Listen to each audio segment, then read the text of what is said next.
Welcome back to the home studio and welcome to episode 40 of the Stevie Richards Show. Today we have a variety show. There's a little bit of a hint for a news article later concerning Edge defending the Spike spot. Not Spike TV, but an actual Spike spot on AEW television. Also, I'm going to answer Just Incredible, who had done a couple interviews, but mainly the one we will react to will be the one on Maven Huffman's channel. By the way, we'll mention it later. Link for that Maven video and his channel will be in the description below.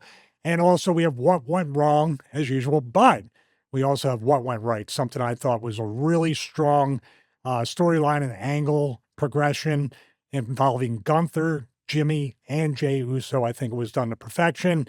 Speaking of perfection, my perfect co-host, James Romero. Thank you very much, James. 100,000 subscribers because of you, buddy. Oh, I was just going to say, you're welcome. I don't know where you were going with that. Someone emailed me just beforehand saying, oh, do you know that there's a Stevie Richards and Mr. Perfect match out there on YouTube? I don't know if... I was like, yes, we do, because it was actually sort of posted in response to you making an appeal, basically. And someone actually had the International Heat episode where you wrestled Mr. Perfect. Why we haven't done that for Patreon, I've no idea. Well, mainly because now we're in kind of WrestleMania season, so we determined on today's watch-along, which will be out on this Monday, that watch-along, one of the greatest matches ever, not just in WrestleMania history, now a Hall of Fame match, the first Hall of Fame match in WWE Hall of Fame history, Bret Hart, Steve Austin, in the WrestleMania 13 match from Chicago, Illinois, I believe, where they went off script a little bit. We talked about it during the watch-along, and we also really did dive deep into that, and it kind of made us long for the old WWE production back in the WWF days. Although at first, you didn't like the red, white, and blue ropes. You didn't like the ring railings, and so I didn't like the guardrails either after Terry Funk dropped one on me. To clarify, though, no, it's as a kid, I didn't like the red, white, and blue because it reminded me of old WWF, and I wanted the red ropes, which was new WWF. There was somewhere in late 97, early 98, they made the sort of switch over, and then, the new barricades that were all black with the padding on top and everything. For some reason, when I was a kid, I just went, I only want this, and now that is old stuff now. And then, obviously, I grew up and realised that the old stuff is just as good, if not greater. It seemed that way. We went deep into the way it was lit, the color temperature, the way the crowd contrasted the ring, things like that. Also, I talked about, like, even though those LED ring posts are a lot more visually pleasing and also easier to hit without hurting yourself, those round ones or even the rounded ones with the corners are kind of tough to take a post. But there was something about it that just gave it a cinematic, gritty presentation that we both appreciated. Absolutely. I want to sort of address something from last week. We said at the end of the episode, because it was already running like 2.5 hours, and I said, right, we need to deal with the rest of the fallout from WWE ECW December to Dismember, if I can say it right. From 2006 to pay-per-view, maybe the worst pay-per-view in WWE history. In fairness, it's up against some stiff competition, but December to Dismember really tried to give them all a run for the money. But we never actually addressed a couple of really important things. One, we teased the story where you tried to get yourself fired, and two, the actual firing or releasing, or however you want to say it, of Paul Heyman as well. We're going to be talking about those in this episode. In fact, straight after this intro, which I'm going to be very quick with, is once again 100,000 subscribers now, 101,000 something now. A hearty thank you to everyone who's subscribed. We do our best, basically. And when we took over this, we didn't take over. When we decided to collaborate together instead of Stevie doing his own thing, a lot of people said, well, why don't you just use the analytics channel? And one of my arguments is, man, I like building stuff from the ground up, and it'd just be cool to see if we can do it again. And I'm really pleased to say, in how many months has it been? Since July? We started in mid-June or something. The trailer went up somewhere around early to mid-June, and then in the worst month, supposedly, of the content creation period, that era, in around June, we ended up amassing, just off the trailer, I think it was like 20,000 subscribers, and then when we went into episode 1, we were already almost monetized. So it was really great. And we couldn't do any of that. Everything we talk about, the work goes in there. We try to do better each and every episode. The people on Patreon kind of see the behind the scenes of how we try to improve everything. But from day one, the support of everybody out here and what we've done, and organically grew this with more interaction, more views, more subscribers, obviously, and just people going back and forth. And when we get emails and messages from people saying they actually learned from the show, and I think the biggest compliment, and this is something I try to be really good about, and sometimes I fail as a man, but the thing I really like getting from people in the audience is I can watch this with my kids. It's kind of just laid back. We have fun, but it's not F-bombs every 2 seconds. And we do curse sometimes. So I apologize to the people who do watch with their families. But the fact you got little kids running around going, aha, aha, and repeatedly, we may have to apologize to the parents out there if we have any more catchphrases. Or if somebody says, oh, we'll do that in the future, and the little kid says, take a drink, then you know where you got it from. Jeff Jarrett's got a lot to answer for as far as the aha thing goes. Got what to answer for? Oh, it's his fault, not ours. Oh, yeah, Oh, yeah. I understand. He's the inventor. That's true. I still haven't heard back when I sent him a clip of me doing aha. No reply yet. That's fine. Right. So once again, thank you. 100,000 subs. I still haven't got the email to claim our trophies yet, though. But don't worry. When we do, and our little, checkbox thing, I don't even know what that does. I don't think it does anything. But, you'll be the first to know about it. And obviously, you'll be first to receive an award as well. Where's it going? Because it can't really fit on the... It would stand out too much if it was on the back behind you. I think what I'm going to do is use one of the new cameras here in the home studio and just have an ISO camera feed to the plaque, and then Chris can cut to it whenever he can. That's the thing too. 100,000 subscribers just motivates us even more. Every metric that increases, we do not get content. We're not feeling what they used to call pod fade. You told me we have years and years of topics ahead of us, so we have plenty to do, plenty to improve on, and with your support and your feedback, more importantly, that will happen. So thank you once again for that. We're just getting started, I hope. God willing. Oh, I'm sorry. We are indeed getting started. I'll do the intro very quickly once again with 100,000 subs. Thank you. I've got a channel I'm barely posting on at the moment, and I just haven't had the time. But the James Romero channel, for any interest in some of the latest news and my takes, I guess. Fitness channel from Stevie, of course, Stevie Richards Fitness. I go encourage you to sign up to that, because that's so close to 100,000 subs as well. So we need to get Stevie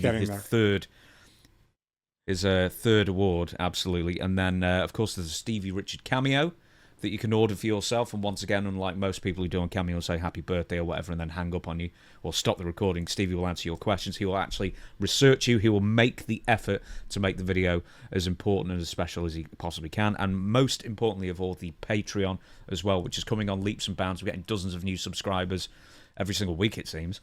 But as you said, it's going to be Bret Hart and Steve Austin. 4-match watch-along, and then the next couple of weeks we're going to be doing WrestleMania-themed watch-alongs. So for the Patreon people specifically, let us know. I'm sure Stevie will let you know how to do it, but let us know specifically what couple of matches you would like us to watch through. Very nice. Couldn't have said it better myself. I can't wait to get started with this episode. What do you want to start with, James? We're going to be starting with Paul Heyman is fired/quits. So, once again, for the people who may not have watched December to Dismember, or at least our shows Good on for it, you. just how bad was it?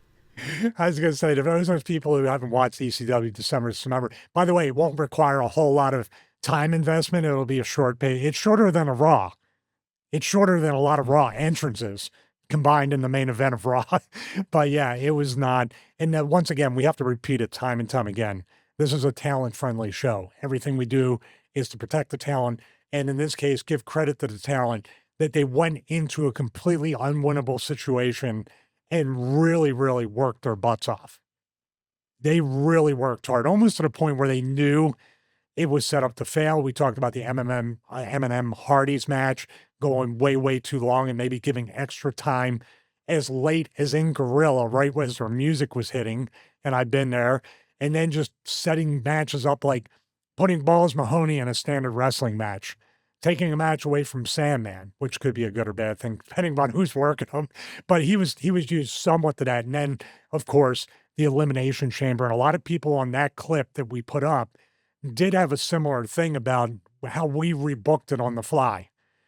Thank God. I was trying to put that together in my mind very quickly because you did put me on the spot in a good way, but I had to formulate something. And by the way, if Tess was still with us, he would be so angry, or he would say, "I never got eliminated in your rebooking because I never said this guy pins Tess." So Tess, much like Mil Mascaris, is still in my mind never eliminated from the ECW Elimination Chamber. He's still in there. He's still in there. Oh, dearie me. Right, let's get to Paul Heyman. This is really the biggest story, I guess, coming out from the show, apart from everything else, I guess.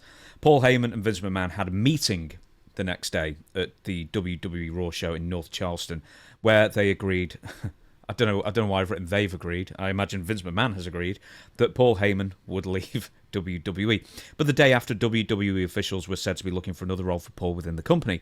Heyman would not be seen on WWE television again until 2011 when Brock Lesnar returns to the company, except for the ECW taping, which would air on, I think, was it Tuesdays? ECW on usually Tuesdays before SmackDown. It would be either live or live to tape. I'm not sure. Yeah. Usually it was on the SmackDown show when they taped on Tuesdays.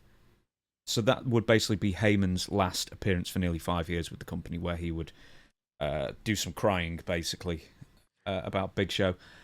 Now, the McMahons blamed Heyman for the December to Dismember quality, or lack thereof, and then Heyman blamed the show being so bad on receiving a script for the show at the last minute. But quite frankly, the writing was on the wall that this was going to be an all-time stinker weeks out, because there was like barely any promotion for this show. There was almost nothing of any substance going into this show whatsoever. And then there was like a random Hardys reunion at the beginning, and basically you were in the only match that people liked. Wow. That says something. You're in trouble if that's the case. And they were in trouble. I wanted to say the placement of this pay-per-view was also set up to fail. One Night Stand was in June, kind of in the middle between WrestleMania and SummerSlam, where they didn't have a pay-per-view. They'd had pay-per-views every month, but where that was placed made it stand out, and they used other TV and other stuff to promote it. The end of the year, people getting ready for Christmas, saving up their money, doing whatever they can financially. It's almost like you should have booked it 2 days after Christmas. Maybe you would have did better because people got tickets for presents and stuff like that. But do you agree this was kind of right after the Survivor Series, right before the Royal Rumble, but closer to... It wasn't even that. It was right before Armageddon. Oh, wait. So there was another December pay-per-view with WWE? Yes, so it was set up. This is the last year. Fail. This is the last year, I think, full year that WWE was running separate brand pay-per-views for all... They had for all three, so they had like 16, 17 pay-per-views in 1 year. Oh. So yeah, this was settled to fail like you wouldn't believe. Oh, I didn't even know. That's even worse. I was thinking it was just off the heels of Survivor Series. People usually invest their money for the big four. But now you're talking about they're promoting Armageddon. And oh, by the way, we got this little thing with a little cage going on. It was kind of presented that way, if I can remember correctly. Yeah, because there was practically no story for anyone else going into the match. That's about it. They should have called the brand BTW, by the way. It's just such a side note. Okay, here's the big question. Did Paul Heyman get fired, or did he quit? My assumption, if you're talking about the McMahons wanting Paul to stick around, that's what you said in the beginning of this, correct? That there was word or source. There was word, but that was very quickly taken back, and everyone was then told that Heyman would not be included in any future plans. So maybe it was just a bit of talk between he and Vince, and then a day later, that talk was gone. So it was a talk, and it was almost like either mutually we're going to just part ways, so nobody got fired or quit, but they agreed amicably or not so amicably to separate. Or my guess is, just my guess, that Vince, by the way, it's BS. It's absolute BS that they're blaming Paul for this. And Paul, I would believe, now this is me saying I believe Paul Heyman, who has a reputation for lying.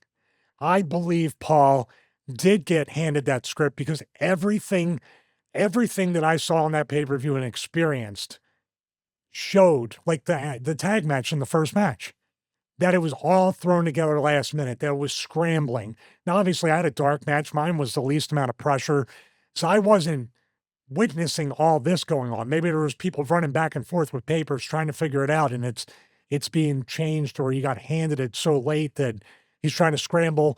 and promos. Maybe he told people go out there and do a promo, but didn't have the full promo bullet points or the text.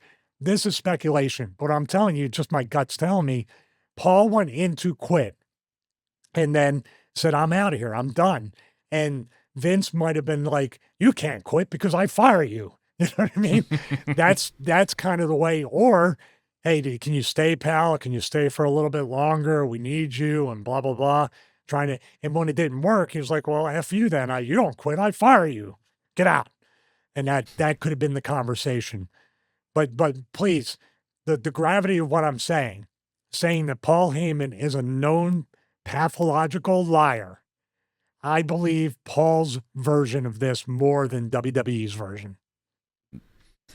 WWE's own website wrote that Paul Heyman was removed from his position as ECW general manager and creative team member, citing how bad the pay-per-view was, as well as declining ratings for ECW on Sci-Fi. That's a very weird article to write on WWE.com's own website.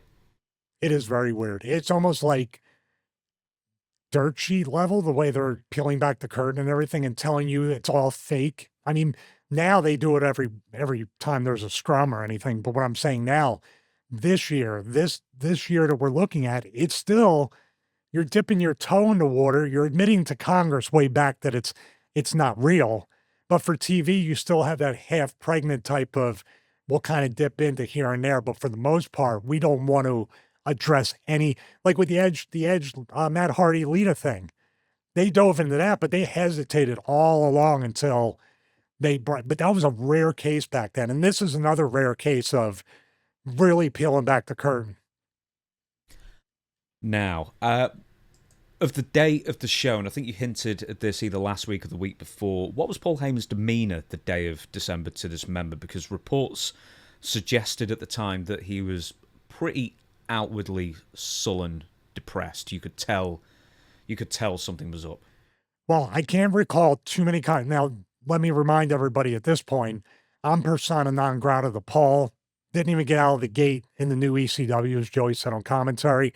And it was definitely stemming from past dealings in ECW. I knew I was paying some kind of penance in his mind. People had their thoughts about him and me, or, you know, what he should have done differently than he did. But he had a hand in that. That goes back to the original thing where I said, I do believe his story. I want to be fair and objective with this. So I didn't interact, or even I avoided him, to be honest, during the day, because I avoided him anytime. Because why are you going to keep seeking out someone who's going to look at you side eye and doesn't want you around anyway? It was after the pay-per-view and after we're going to get into the story of me trying to quit, also Dreamer trying to quit, I saw him leaving through the path, going through where the trucks park and what in the world is it called? The loading dock and unloading dock, walking towards that direction, walked up to me, and he just said something. I'm trying to think the exact words. I know the exact words at the end. He said something, or I might even said, hey, Paul, where are you going? Because it really wasn't quite at the end of when he should leave, because obviously in charge, there's post-production meetings, there's other things. So I knew something was up, and he had his bags. And I said, hey, Paul, where are you going? Comes up to me, shakes my hand, and he goes, goodbye, Michael Mann. And then just walks off into the, well, not sunset. It was, it ended early, but not that early. It was nighttime still. Could you see the pressure getting to Paul in the weeks leading up to the pay-per-view? I mean, could you see him sort of changing, basically? Because obviously, from what it was supposed to be from June or whenever One Night Stand 2 was, to what it ended up being very, very soon afterwards, did you see the pressure getting to Paul at any point? Well, we're going to repeat what I said before. Now, this is ECW relationship where I'm talking to Paul almost every day and I'm seeing him at shows. He's produced and he's taking a hands-on approach with my character and whatever I'm doing. Yeah, I could probably see the difference because I spent so much time around him. This time, it's very much at a distance. Now, did I sense something was wrong? Well, kind of when I looked at the list of matches and then I kind of said, how's this going to be 3 hours? Then I'm a dark match, which I said, well, why not just make it? I think I even kind of petitioned, can we at least be the opening match on the pay-per-view? Because this thing doesn't look like it's going to go 3 hours. I think I mentioned it to Dreamer and a couple other people, and they're like, no, they got it. Don't worry. I didn't go up to Paul because why would, if I went up to Paul at that point with the way he obviously felt about me, in my mind, and I could have been correct. And what you're saying, if he's off kilter, sullen, mad, frustrated, annoyed, ready to quit, and I say, hey, Paul, can you give me a spot on the pay-per-view? He could have pulled my dark match. So I just kind of very hands off. I had the match with Renee and I was going to enjoy it, but I knew, dude, I told you before this pay-per-view, I knew this whole brand was dead in the water by probably episode 1 in some regards. Okay, let's talk about some of the situations leading up to Heyman's firing. I mean, I hate to say future episode, take a drink, but we're going to be dealing with episode 1 in a future episode, you know, with the zombie coming out and everything. But this is all stuff from nearer towards December to Dismember. So ECW on Sci-Fi was a disaster from the start, not only according to wrestling fans, but Sci-Fi fans as well, who had no interest in watching wrestling, which is so funny to forget these days that this was on the Sci-Fi channel that had, I suspect it's the only channel on short notice that Vince McMahon, WWE, could convince to put this show on, I guess. You know, with no real track record. Well, I'm going to correct you real quick on that. I think this is the correct way, that they had an inroad to Sci-Fi because of USA owning Sci-Fi. So it was like a secondary channel to USA, and they were just going to offer programming, kind of like TBS, TNT type stuff. Yeah. One of these other things is that Bobby Lashley was over from ECW. Apparently, Paul Heyman actually legitimately had to convince Lashley to come over. They needed a new, I guess, face of the ECW brand because Kurt Angle disappeared. Big Show was about to retire. And then Bobby Lashley was the one who obviously won the big title at the Elimination Chamber. But Lashley, at least in his first run with WWE, I don't know, he always seemed to struggle a little bit making a connection with the fans. I mean, he had the body, and, you know, he was a hard-hitting guy and everything like that, but he what was missing with Bobby, I guess, at least at that time, to be a main event player? Well, his promos were terrible. Yeah. His promos were terrible, but it wasn't Bobby's fault because what is Bobby Lashley? What's he supposed to be? Dare I say it, that Hurt Business stuff could have been a lot sooner in the WWE universe, because if you just let Bobby Lashley be Bobby Lashley, and that would have been it. He never, you know what killed it in my mind, and we kind of laughed about it, and even Bobby looked at it like rolled his eyes, that on his Titantron, it said something to the effect of, hits hard, speaks softly. And I'm like, oh my gosh. Was that exactly what it said on the Titantron? Yeah, hard-hitting, soft-spoken. Yeah, because you want soft-spoken in pro wrestling. That really winds people up. Give him a manager. Do you know what's funny is when you say the Hurt Business could have been there, in 2007, who was there? Shelton Benjamin and MVP. Yep. That could have been decades earlier. And I dare say they probably would have stuck with it a lot longer because they seem to end things so much quicker now than they did back then. Yeah, imagine that. Or here's just a little devil's advocate. Maybe it's good it didn't happen, because if that happened in the ECW, they would have killed everything associated, including the Hurt Business, no matter how good it was. Now, apparently Paul Heyman would tell the boys who came to him with creative ideas that Vince McMahon had nixed the ideas, and no one was ever actually sure if he had or not, but McMahon would then deny ever hearing ECW suggested storylines. So Vince has got, like, obviously a memory of a goldfish, and Paul Heyman, as you say, is a habitual liar. So, I mean, I guess you didn't. You were trying to avoid Paul, but did you ever hear any stories of trying to suggest storylines for the new ECW only for them to fall on deaf ears? Well, the only thing I could say is that you need to be careful. ECW, WCW, after they got absorbed and bought out, any brand on WWE, NXT, OVW at the time, you pitch an idea to Vince McMahon, it could either catapult you into doing that, or like, the Balls Mahoney? Who's that fat slob? Fire him. Even though yesterday you loved him. That's the Vince McMahon that he could have woke up one morning and said, nobody ever gave me ideas for this company, so I'm going to shut it down. One more creative issue that was out of Paul's hands was that he could not push Rob Van Dam as the face of the brand because he'd already been suspended, and basically it was out of his hands. Vince McMahon didn't want him in that position anymore. One more thing is, and this is more of a production issue, actually, is that WWE decided to darken the crowds for the ECW tapings. And I think it got a mixed response. In 2006, was this a good thing or a bad thing in your mind? I feel like what they tried to do with that, because I'll go back to the initial concept or visualization or vision of what ECW was supposed to be. I'm not saying they would darken the crowd too much, but I feel like with the smaller buildings they initially said we were going to, like with the house shows when it first relaunched after One Night Stand, the darkness of that, the grittiness, the entryway through the people, they had good concepts. But then when you put it in a big building, what's it make people think? You're not drawing a house at all. That's the problem. You see this big sea of you might as well tarp it, right? And just darken it, kind of like AEW does. But back then, we're talking about maybe the same buildings. We're talking about going back to the arena. We might go to Beaver Dome. We might go to all these different Wasp Battalion Hall, Elks Lodge. You darken the crowd to an extent there. It has an old school boxing gritty type feel. But when you put it in a large arena and you tape it before SmackDown and you just try to mess around and darken it, yeah, we talked about it on the Bret Austin thing. The color palettes and the way it's presented and the way it's lit really does present it as far as, is this something I want to watch or not watch? Once again, that was on the Patreon, the Stevie Richards Show Patreon, if you want to hear that discussed coming up this Monday, in fact. One more thing. You've said it so many times before as well. Underbooking December to Dismember, so it ran somewhere between 38 and 48 minutes short. Now, DirecTV receives numerous complaints regarding the show length and quality, but Paul Heyman actually booked the undercard largely unedited by the McMahons, it was reported at the time. So it very much appears that Paul was really creatively burnt out if he just looked at that and thought, one, that'll do, and signed off on it, and two, didn't even consider the time run on it. I could be wrong. If that's the case. I could be wrong about this, but that sounds completely inaccurate and false.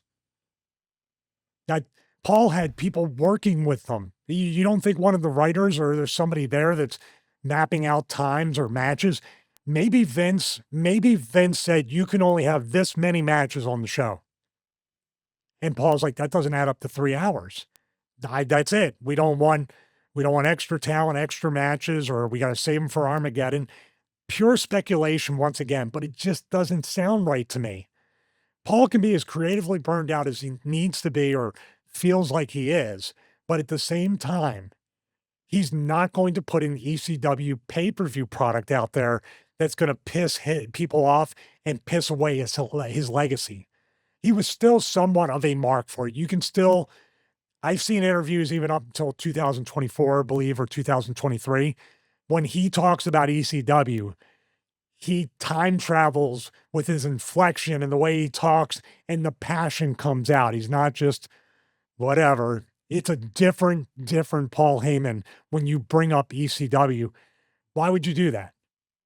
Why? Well, it just doesn't seem accurate to me.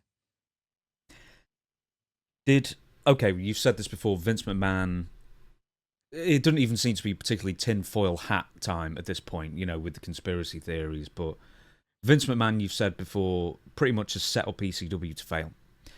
Do you think, even more than ECW, he was trying to set up Paul Heyman to fail? Because, as we know, he'd already been fired prior, maybe once or twice, I don't know, by that time, by Vince.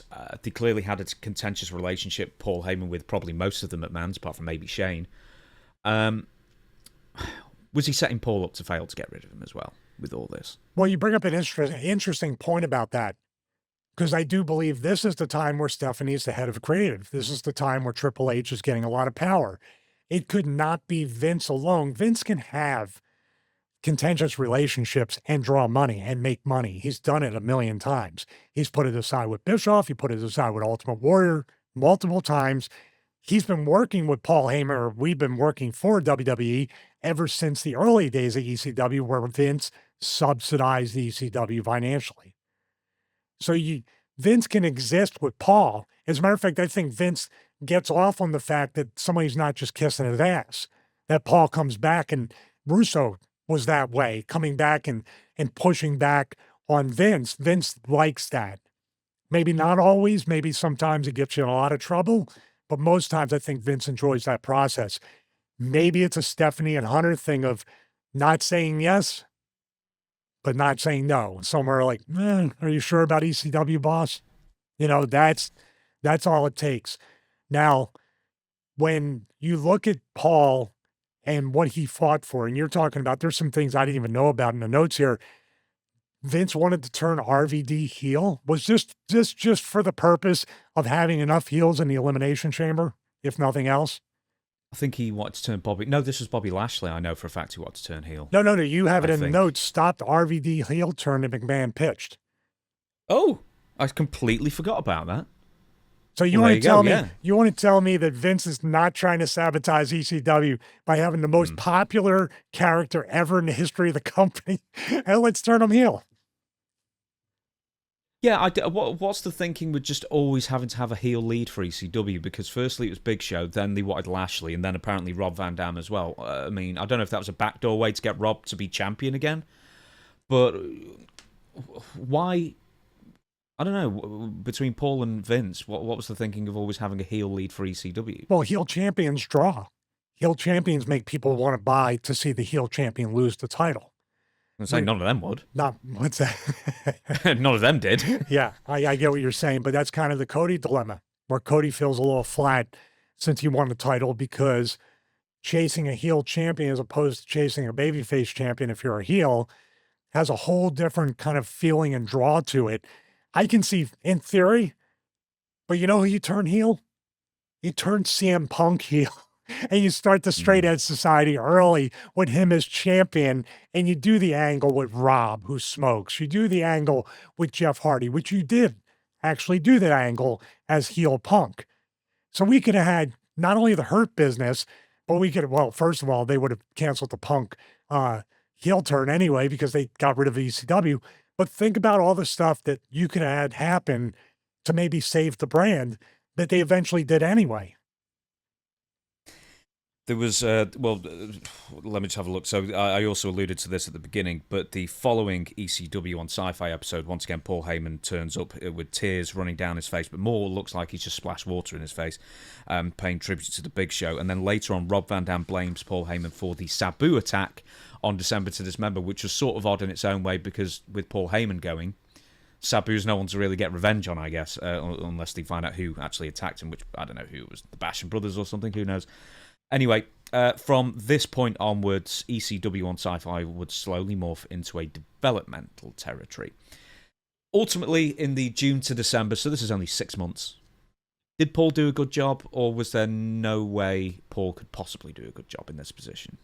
When it finally came to the point where you got the zombie and you got the priest and you got a bunch of developmental guys, and as each week went on, it started to get watered down from any characters or talent that were established that could draw. Yeah, it was set up to fail. No booker, no matter how good you are, when you have every parameter to set up to fail, the way you're presented, the way you're looked at, and then you got to convince talent to come work for the same company but a different brand. That's a weird, with Lashley and other people have to be convinced to work for the same company just on a different show. That's very, very strange. It's almost as if people within WWE already clued in certain talents that you don't want to go to that crap brand. Your career will die, or some kind of mark way of putting it from the office. But yeah, I don't know. Paul did, for what he was handed or not handed, or for what was changed, he did a good job. Could he have done more with other people? Possibly, but we don't know to the extent that Paul was handcuffed by, maybe he had to run it through Stephanie, which would have been enough for Paul to want to quit. You have to get your ECW show approved by somebody that has no clue about what ECW should present, or really has a clue about how to write a wrestling show. Hey, she had that leather ECW Kangol hat. Who are you to say that drew an extra million buys? I'm sorry. That would have gotten 11 billion impressions and beat Hogan today. So the other story, I do not know what this is at all, but we've been teasing this for at least a couple of weeks.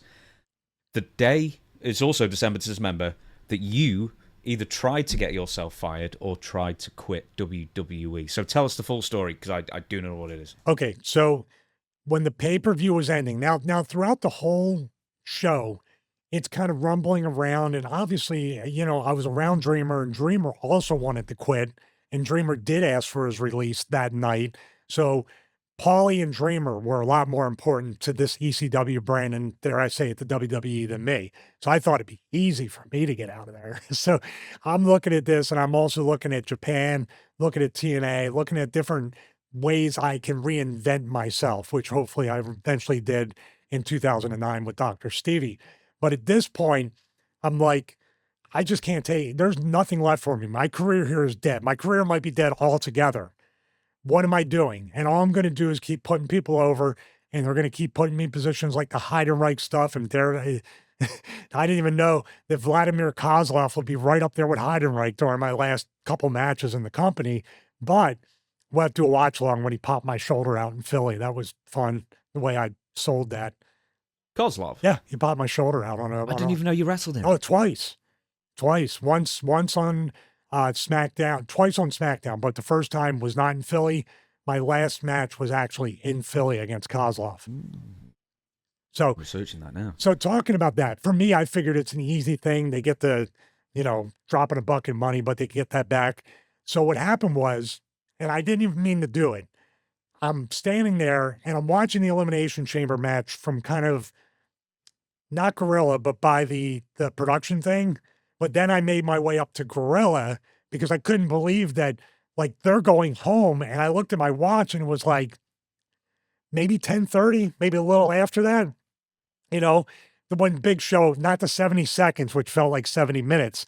But when they started going home, it was like 10:30, maybe 10:33 or 30, because the pay-per-view, I believe, ended at 10:38. So 42 minutes early. No. It ended before 10:30. It ended, like you said, anywhere between 30 to 40 minutes plus. It ended early, no matter what. We weren't even close. So I'm watching the go home, and I said, oh, man, I got to go to Gorilla and see what's up with this. So, you know what I mean? To see what the reactions are that it's ending early. They were just, nothing was wrong. Everybody was just doing whatever. And I remember Johnny Ace was standing there, and Johnny goes, and Vince was I'm standing there kind of looking at the monitor, and then Johnny's over here and Vince is in the corner where he usually sits with the cheaters and the headphones. And I'm kind of around that point. And then this isn't the big monitor. This is the little monitors on the table and you're able to watch it. And Johnny goes, hey, Stevie, what do you think of the pay-per-view? And Lashley's pyro starts to go off. And I said, I hope you guys got 40 minutes of pyro. And Vince went like this with his glasses and looked at me and I go, okay, I'm getting fired. All right. Walked off. I go, my work is done here, out loud. And I walk away. So nothing happens. Like I had figured, Vince going to get up and go, get the F out of my company, you son of a bitch. But he didn't. So I'm like, okay, well, that didn't work. Or they're going to wait till Wednesday. Well, let me just go and ask Johnny, because this is really too much. It's a waste of their time. It's a waste of my time. Dreamer's already asked for his release. I didn't know about Paul, by the way. The Paul thing happened after I asked for my release. Trying to think back, be accurate. Right before or right after. But I knew I was going to ask for it right then and there. So, walk back. Johnny comes down. He half laughs. He goes, did I hear you right about the pyro? And I was like, yeah. So I said, hey, Johnny, can I have like 5 to 10 minutes? Sure. Walk off and sits there. And I go, Johnny, there's nothing more for me to do here. Not that I've done anything over the past few years. It's a waste of my time. It's a waste of your time. And it's a waste of the company's money. Just let me go. Just release me. Do whatever. Not going to bury the company. I want to just reinvent myself. And that's where he was kind of talking about Japan a little bit. And I said, yeah, I go, I'm just concerned with this right now. Let's just try to figure this out, because I've outlived my usefulness in this company. I can only go to developmental so many times. It's done. I can't do anything else. And he was basically like, oh no, wait a minute. I want to tell you about that. He goes, it's great you came and talked to me, because I was just about to talk to you about something. I'm like, okay. You know what I mean? Yeah, like, okay. He goes, we are going to start a developmental territory for the company. You live in Connecticut. The developmental territory is going to be in Stamford, Connecticut. And I want you and maybe Dreamer as well to run it together. So we'll see. He goes, I got to talk to Dreamer. He had already asked for his release. So I think he was trying to figure it all out. But he said to me, like, this would be great for you. And you can still work here and you can still do stuff there and you can help teach the next generation of workers to be great workers. I'm paraphrasing the last part, but he was like, you can help them. You can work all the stuff you've done with developmental. I want you to take that and we're going to do it. And he pulled out a piece of paper that had like a memo about it. So he wasn't BSing about the developmental. And obviously they put it in other places after that, not Stamford, Connecticut. But I was like, okay, I go, what's that look like as far as money, opportunity, or anything? He goes, oh, well, we can talk about that, but this is why I want you here. You have a job for life, which I instantly knew, like, that's usually when you get released after they say that. But now he's telling me maybe I do have a job for life, which I didn't even know. Is that a good or bad thing? I'm gonna spend the rest of my life in this purgatory of trying to get out of what I can. So we shook hands. I go, I appreciate it. Just give me an update on whatever. And I asked him follow-up questions for maybe the next month to 6 weeks whenever I saw him. I wasn't booked on every TV, but I had asked him about that. And he said, yeah, developmental's coming. We're going to do it. Don't worry about it. And then we never spoke about it again. And then I got released in August 2008. Yeah, no, well, there's quite a few follow-up questions, really. When did you get to the point where you thought you didn't care whether you were released or not then? Was it that night or was it building for months and months? It was building. I mean, it was building for years, if you think about it. After the Right to Censor run, that ended way too early. Then there was the Purgatory of the Invasion angle where I wasn't figured in. Then the one match with Chronic, which was kind of figured into that, but that was over just like that. Then it was Victoria myself, which I felt like was some of the best work to shed the Right to Censor, to shed the other stuff, to show us in a different light, to kind of, reverse the roles of the female valet with the male wrestler. And then we juxtaposed that. And I thought that was enough to make them want to have faith in me once again to do something. And then there was little things like I was one of the people in one of those Taboo Tuesdays to be picked for the Intercontinental title match and stuff like that. Little things here and there to keep you hanging on. But deep down, like after the Right to Censor, my head was on a swivel and I was on a week-to-week contract in my mind. The Victoria stuff still made me think that way because we just moved kind of laterally, dipping a little bit on Raw, but staying mostly on Heat. I do believe the Stevie Knight Heat stuff behind her back got me some internal heat that they didn't let me know. That like, who's this guy I think he is to get over on his own? The Zack Ryder effect before Zack Ryder. That's what I was thinking. Get over, but don't you do it. Let us do it and be patient. So we're talking about years of me thinking this thing is over week to week. Just that night was just you ended the pay-per-view 40 minutes early, let's call it and be arbitrary. I had maybe a 10-minute match. You couldn't throw that on the pay-per-view. Personally, my personal pride in that. So literally you told me, we didn't think much of you before this, but we would rather go home 40 minutes early than even trust you to have an opening match on this pay-per-view. So my pride was definitely affected. And then seeing Tommy being like, Tommy was the canary in the coal mine, not so much Paul. If I'm watching Tommy and all those emotions you talked about with Paul, sullen, down, kind of telling this situation in a backhanded, joking way, but really saying like, we're gone. Like this is not ECW anymore. And all of us are on a severe pitch count where we're about to be pulled from the game. That's probably what set me over. When you see Dreamer looking like it's over and I got to get out of here, then what hope do you have? Because he was about as figured in to the office at the time as anybody on this roster as far as ECW. We'll get back to Tommy in a second because I want to sort of explore the way he tried to quit as well. But okay, so basically John Laurinaitis convinced you to hang on a little bit longer. No, not hang on a little bit longer. But I was going to have a second career in WWE, and leave a legacy of future generations of wrestlers.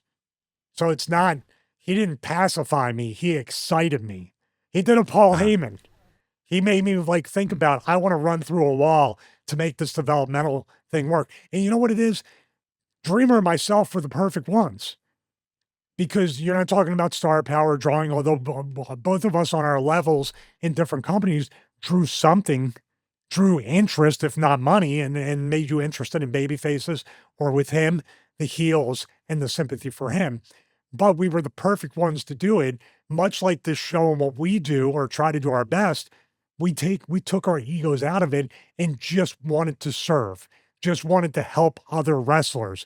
If Dreamer and I got to run a developmental and really were permitted to run it, not, their way offhanded with, playing, Monday morning quarterback or, playing a wrestler from the couch and telling you how to like develop these talents, you would have had a really great crop of talents. I have full confidence in that. So how long before you realised that this isn't materialising then? And when do you start thinking you want to leave again after the December to Dismember thing? Well, much like anything else, you have to pick your spot. I've already asked for my release. Now, I could ask for my release again, or we can battle or do whatever. But you got to remember, this is still not that far removed, even though it's years, not that far removed from the dress and the wig for something I had no idea what I even did to, and that's the weird wrestler Stockholm syndrome. What did I even do to deserve that? That was in the back of my mind. So it wasn't so much trying to push the issue and say, they're going to get so mad, they're going to fire me. Here's the way, and you know this, James, and people that watch wrestling and they're keyed into this. You piss them off. They're not going to let you go. Oh, they're going to keep you. They're going to keep you there. And they're really going to stretch it out, and they're going to make you do everything they can to make you regret that you even asked once, much less twice.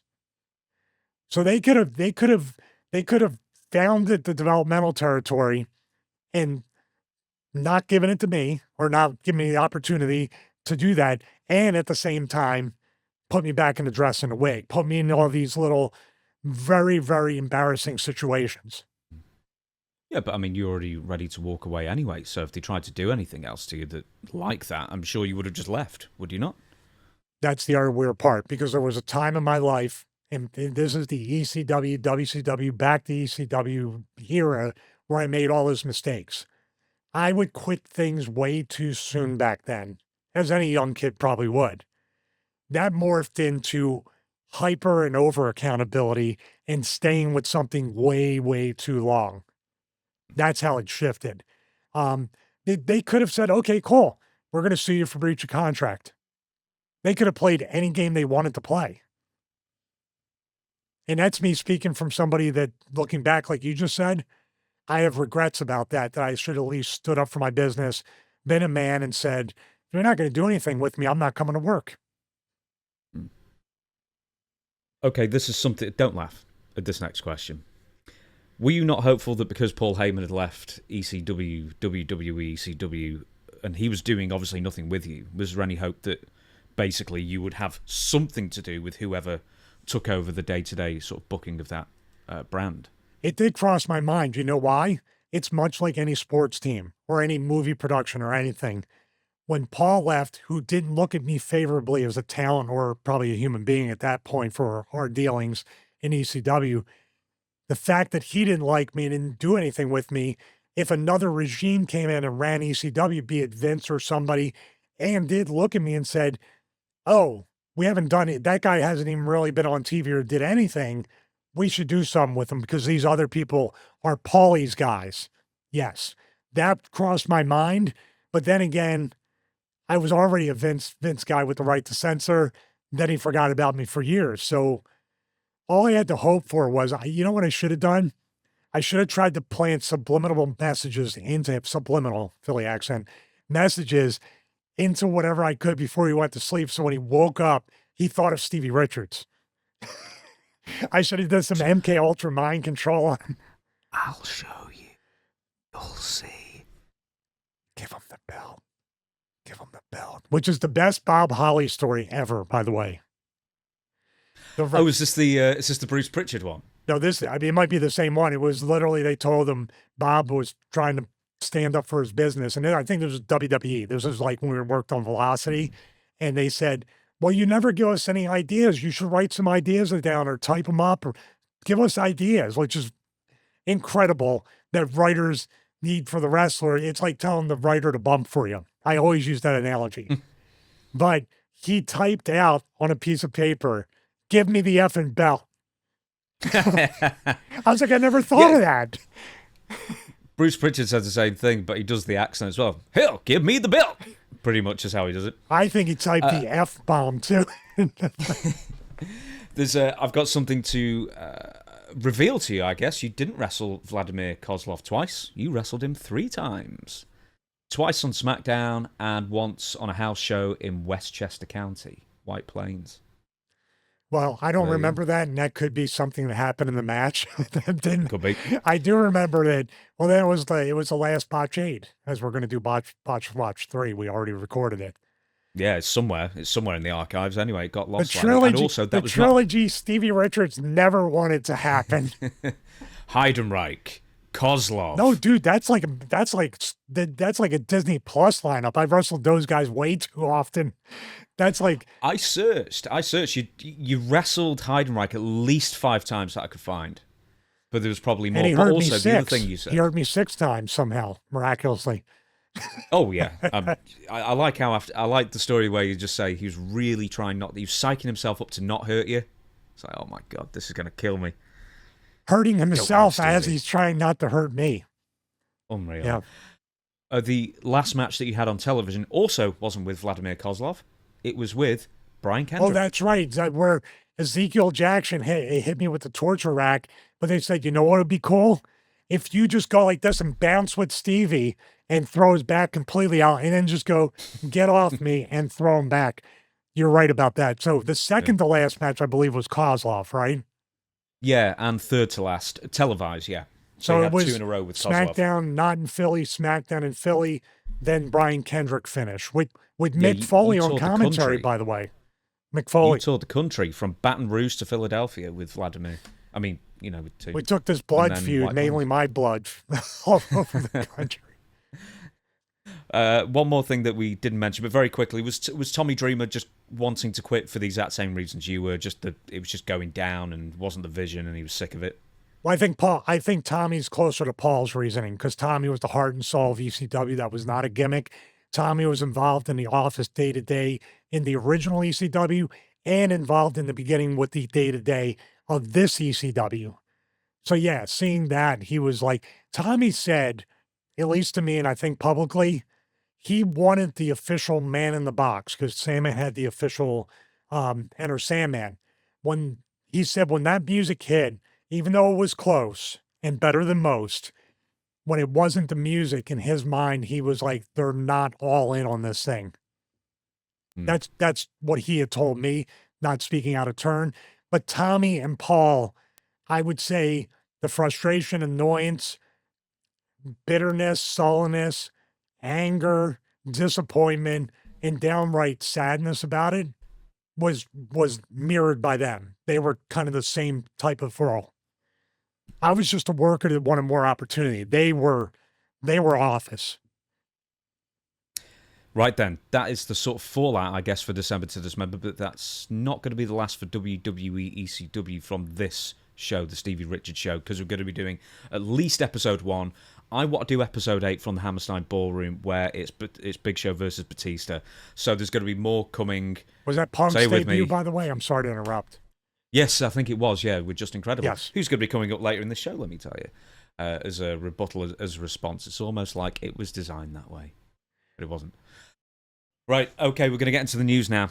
And we're going to be talking 3 different things, actually. One about Bret, one Bret Hart, one about Edge, Adam Copeland, and Just Incredible, as you mentioned beforehand. But first off, Bret Hart. He was a guest on Ariel Helwani's show yesterday, I think, as we record this. We record this on a Wednesday for a Friday broadcast. Ariel asks Bret Hart if he still watches WWE, to which he says, basically the same as most people of a certain age, I try to. That he will keep up with the pay-per-views and certain guys that he likes to watch. Before adding this, and this is what I want you to respond to. I try to watch the pay-per-views. I find in a lot of wrestlers, I won't name anybody, but I find the wrestlers are more actors pretending to be wrestlers today than actual wrestlers. I miss the ruggedness of the characters, guys like Curt Hennig, myself, Dynamite Kid, that whole era of wrestlers that broke into the business in the late 1970s and early 1980s. We were from the Harley Race, Terry Funk generation, trying to copy them or mimic them. That's why I think in the 1990s, that was the best era of wrestling. When I watched some of that old 90s wrestling, it was really good stuff, as we can attest to because we watched Bret Hart and Steve Austin on the Stevie Richards Show Patreon, links in the description. I find that today's wrestling is a little bit more about promos and your character on TV and not so much your work rate. I like guys that throw back a little bit more to the work rate. Bit more. Roman Reigns is a guy that tries really hard to earn the respect of my generation and be more realistic and more credible and more believable, not so much an actor. I find that especially AEW, I find they're mostly actors trying to pretend to be wrestlers, and they got to get on with real wrestling and quit acting so much. So, your response? Well, I'd say he's 100% right, maybe 1,000,000% right on a lot of that. But when he's talking about they try to be actors instead of wrestlers, I'm not so sure if the TV writer generation or era that started really brought that over to that. And dare I say it, Austin and Bret were doing some of the best acting in that match that we watched.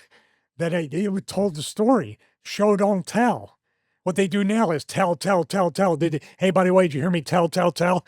You know, it's all in your face instead of letting the fans absorb and interpret what they're watching.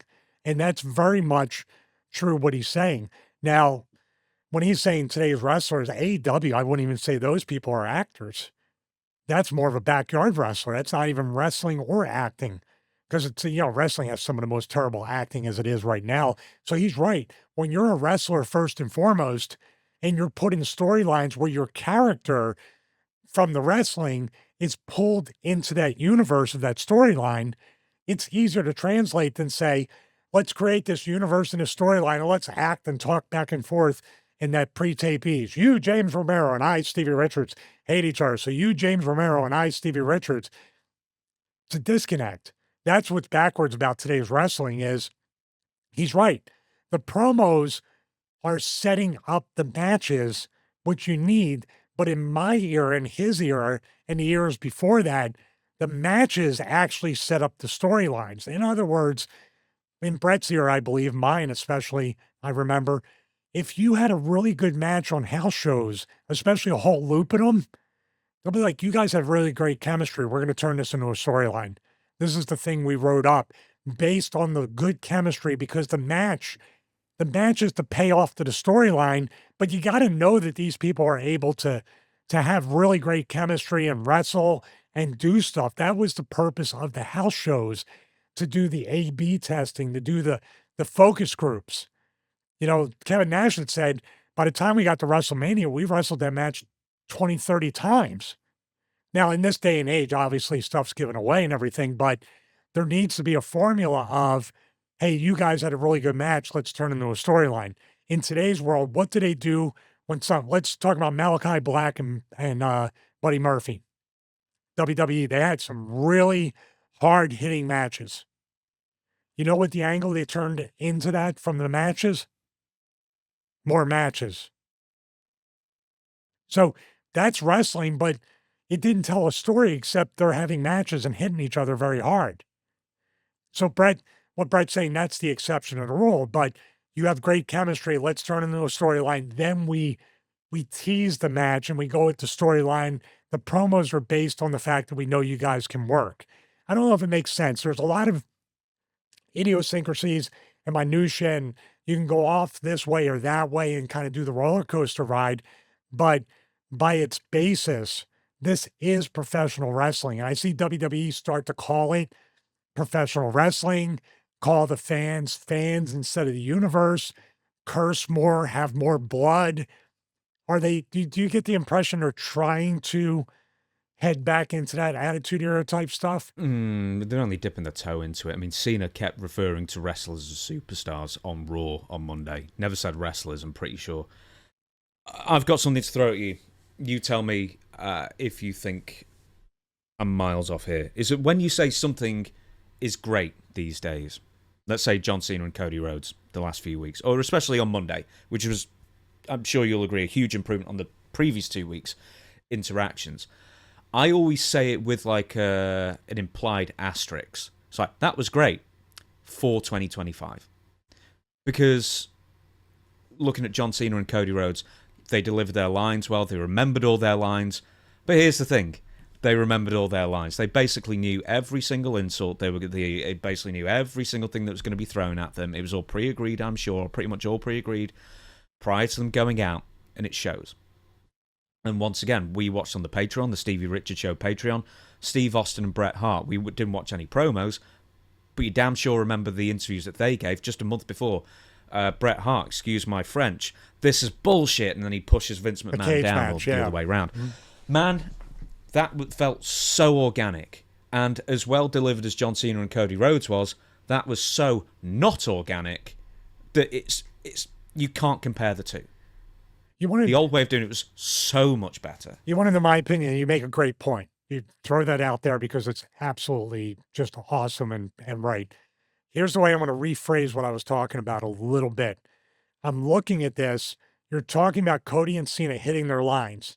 Then you're talking about the Austin-Bret Hart match. You didn't watch any packages, any promos, but it brought back memories of the storyline. By the way, they were working well before this on house shows, six-mans and stuff like that, where they were working and they had the chemistry to back up the storyline when it finally came to the match for the payoff or the beginning of the payoffs, because they were wrestling a lot and it was all awesome.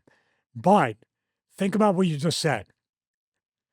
Bret Hart, it was simmering. You could tell he was starting to get frustrated and annoyed and mad, and the fans were starting to boo him.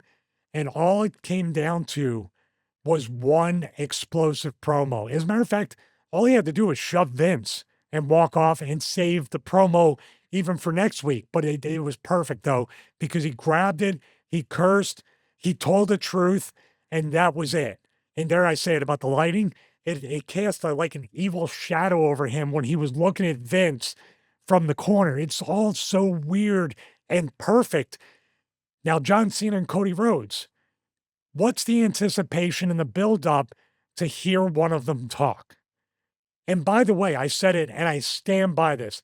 Week 3 was better. You had the John Cena promo, then Cody coming out, then this. This is where it went wrong. How many times have you seen Austin and Bret before they even had words about it, or were standing there going at each other's throats? I don't recall one time that Bret and Austin were this close to each other without throwing punches. But they had agents stopping Steve get to Bret or vice that's versa what I said for about weeks and weeks and Cena weeks. and Cody should have been basically, we keep you apart until WrestleMania. Do not touch. We need the match to happen to draw money. People are paying money to see this. And then you keep them apart. And then you say, like you said, I think you said it, you say it last week, or they said on Russo's show, that when it was building up from Triple H and Austin, I believe, was it Austin or Orton? So there was somebody that they said, you can't touch each other before the match or the match is off. But what did they do? They attacked people in their group and beat them up. And that's a little bit of a teaser for the Gunther segment, because that was done to perfection. That was heat. But do you see what I mean? They're tell, and tell some more. Not show and tell up until the point where we can't wait to hear what you have to say about it. We never get to that point.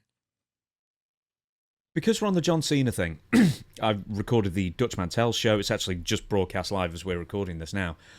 There was something he didn't like about it. I know we're talking about Bret Hart, but there was something he didn't like about the end. And there's something that I agree with him with, and I want to juxtapose once again with Steve Austin and Bret Hart, is John Cena ended up dead on the floor after one Crossroads, right? So Dutch was like, he just seemed dead for 30 seconds. He thought, fake. I wouldn't have done that. He'd roll him out the ring or whatever. But the point is this. You finally get physically, they interact physically. John Cena goes for a punch and then Crossroads straight away. it looked wrestling.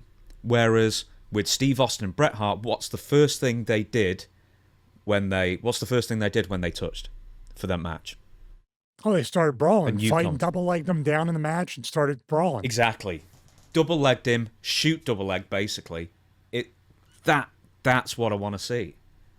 I don't want to see straight into a finish, pre-prescribed finish that's really hard to do without cooperation. But that's wrestling too. The double leg and the brawl and then the pull apart. That's all wrestling. Yeah, the thing I'm going to go through the ropes. Oh no, I'm not. You know what I mean? And does the biggest like telegraphed clothesline swing. Dare I say it, you killed some of the mystique and the intrigue because aren't you paying money to see them finally touch and finally wrestle? I think. Here's what I didn't like about the segment, and people can get on me about it because I believe I'm right. If I'm a worker, why in the world did it take 3 to 5 crossroads to beat everybody else, but Cena's out for 30 seconds from one? That also leads me to believe that Cena's going over because Cody got his finish on Cena now. The other thing was that why are you burying Cena? You remember what he said? He goes, oh, the last time I checked, something like this. When I'm in the ring, fans don't chant. You can't wrestle. Okay, now when Cena beats you, a guy that can't wrestle just beat you. Now, Cena can wrestle, and it's just a way to troll Cena. But do you see what I'm saying? Don't ever make your opponent less than. As a matter of fact, Cody can say, I'll never get to the amount of titles that you've won in the WWE. You are the... Oh, no, here's another thing, backing up. Didn't he say he still idolized him or he still, like, looked up to Cena? Yeah, you're still my hero, but you're a piece of shit. Okay, come on. You're my hero, but you're a piece... Do you see what I mean? That's being half pregnant. That, to me, also leads me to believe that the Cena redemption arc is definitely coming after WrestleMania. Mm-hmm. So there's something else that Bret also said. Now, it was brought up... Can I say one more thing about that? Oh, yes, of course. This is what Bret Hart famously always said, and I don't know if about in interviews, but he always told Vince Russo, he goes, if I know I'm not going over, I will never promise that I'm winning the match. I will say everything else. If I know I'm going over, I will promise victory. Words matter. Words matter, and words matter more in pro wrestling than any other form of entertainment. And the word or the words of the babyface and heel matter. And unfortunately, creative in wrestling, you know what they say? Nobody will remember anyway. Pepper Schwarm remembers.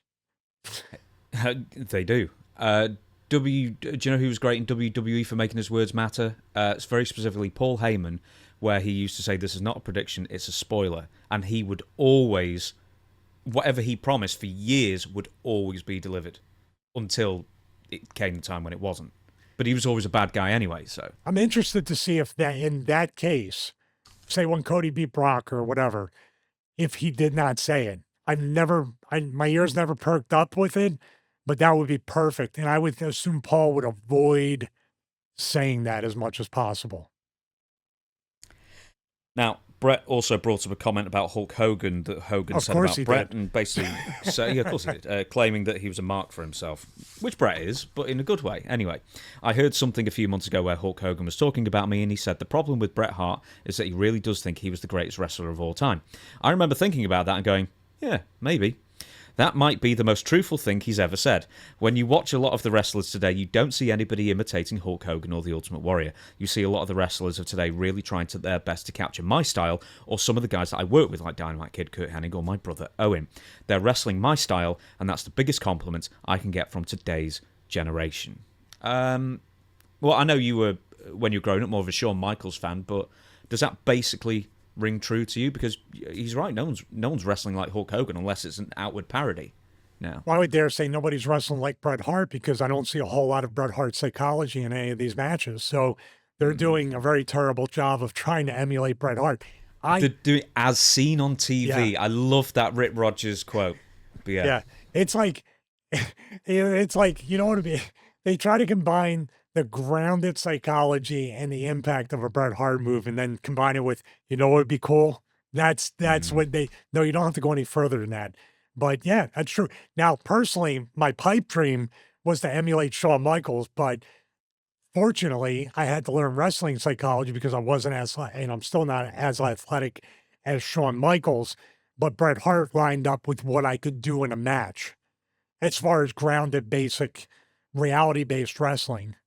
So I was forced in a way, even though my fandom and excitement and the cardio matches of Shawn Michaels were my preference. And dare I say, we said it before, the Steve Austin Bret Hart WrestleMania match is a cardio match. You can get on the elliptical or the bike, and it's high energy. But man, the pacing, the thought, and we talked about it. Bret was also great at this. And they don't emulate this because everything is whip them off the ropes, whip them off the ropes, whip them off the ropes. I believe they got whipped off the ropes in that WrestleMania match with Austin maybe one handful of times. And that counts whipping into the post and the stairs and the railing. I think there was only 3, maybe 4 whips in the ring because it was a fight, but they still wrestled. It was so, dude, the best match, the Hall of Fame match, beyond the Hall of Fame match. Absolutely. Anything else to add before we move on regarding Bret Hart and basically saying most people are actors? Because I know we sort of the latest John Cena Cody Rhodes promo was sort of hijacked. We started talking about that instead, but anything more to add to that comment? I would say combining acting with wrestling is necessary. If he could go back, maybe he would use a different word besides actors, meaning fake. Everything feels fake. I get that. I would say more choreographed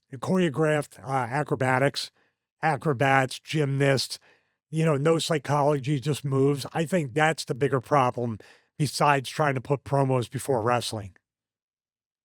Right, so next on the agenda, Adam Copeland, the former Edge in WWE, now with AEW, of course, has defended the recent AEW spike on the suplex or suplex on the spike spot with Jon Moxley that we watched last week. Here he is speaking to Scott Fishman, and I think of TV Guide. For some reason, my printer didn't print out the name. The Rated R superstar was asked about the polarizing spot. Here's the quote: "I look at wrestling as a variety show. That means you bring a lot of different things to the table with that. There can be some comedy, some straight-up wrestling, hardcore matches. That has always been the case. It's also not really out of the ballpark of what Moxley and I do every once in a while. Think about it, me and Mick Foley, I'm sure there are a lot of people who were disturbed by that too." He's referencing the flaming table thing from WrestleMania in 2006. "I think wrestling can bring that all to the table. I think that is what AEW does. I also feel like AEW is not afraid to take some risks. For lack of a better analogy, we're kind of a bit punk rock. It's not always going to be pretty. It's an alternative. It's something different. I think if you look throughout the history of the company, it's not something new. Darby Allin was falling off ladders and glass and onto glass and thumbtacks. It has always been there to an extent. So let's also face it, if you have 2 wrestlers coming out to wrestle a technical match every match, it can get pretty boring."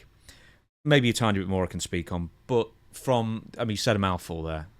Let's dissect it. Well, I got to go back and look at this. I'm going to start with the last thing.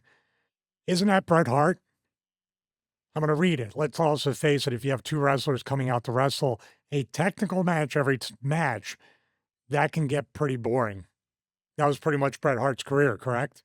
He was thrown in certain matches. I quit. There was some blood. There was brawling, but essentially a wrestling match. I've never seen Bret, outside of the occasional going through a table or the ring bell spot. I've never seen anything like that. And he's a huge writer. He's suggesting that not every match is a technical match on a card. Oh, something has to change, which of course it does. I understand that. I was just trying to give. I wasn't sure. I interpreted it as if you go out there every single time and have a technical wrestling match or wrestle, you're going to be boring. And he's a huge Bret Hart fan. So if I misunderstood that you're saying every single different match cannot be a wrestling match, I would kind of argue with that because the storylines, the stipulations within the work. Texas death match doesn't mean someone's getting. I've seen lots of death matches.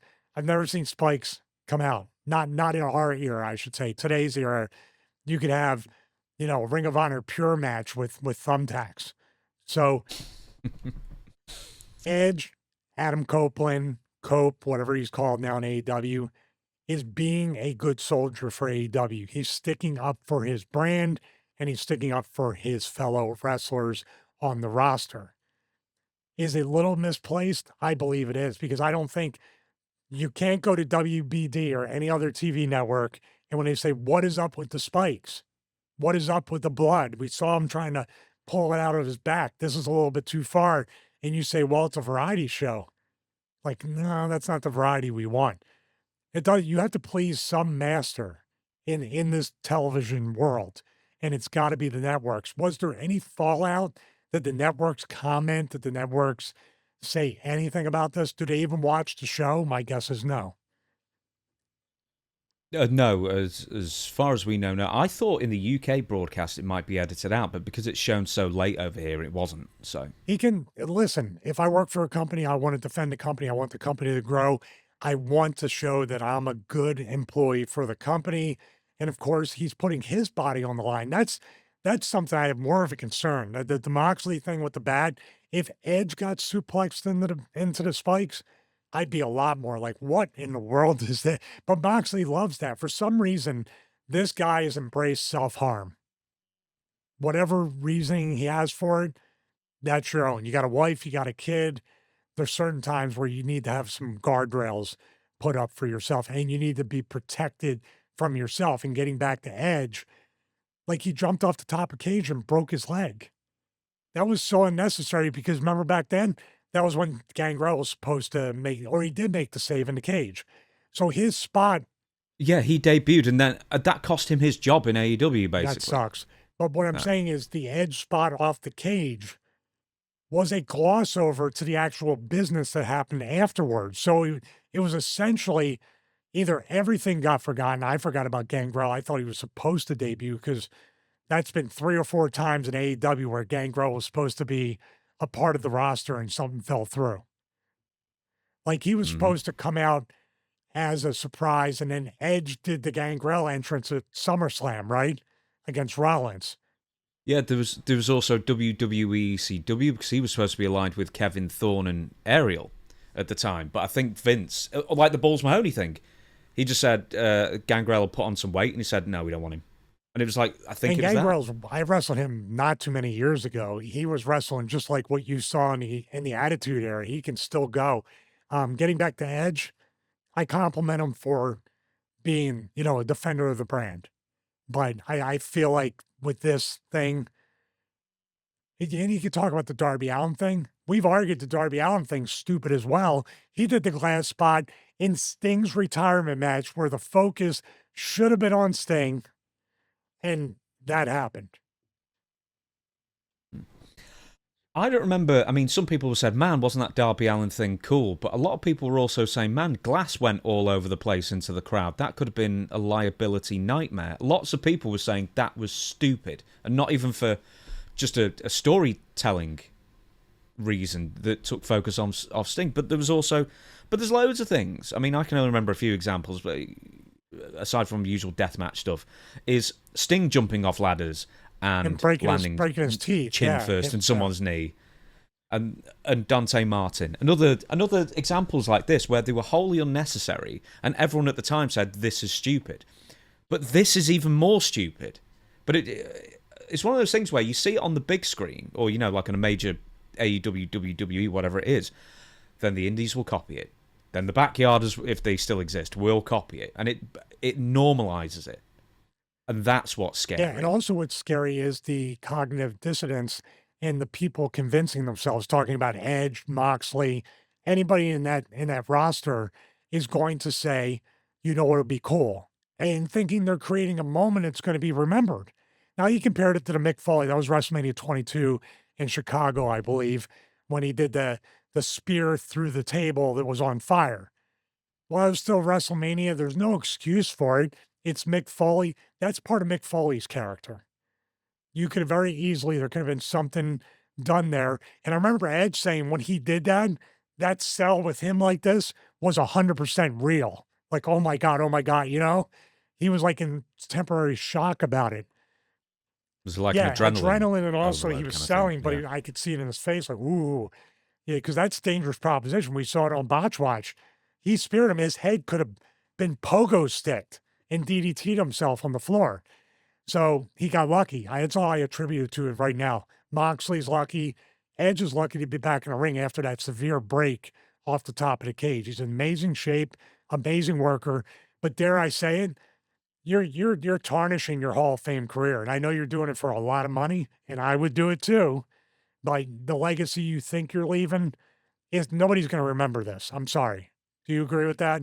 I actually reached out and sent Dante Martin well wishes, and I forgot it even happened until you reminded me. No, I'm saying these are such a nothing moments. thing, These though. are not memorable moments. Work backwards. Say 10 years from now, are people going to remember this? And I think that would stop like 95% of this. Probably wouldn't.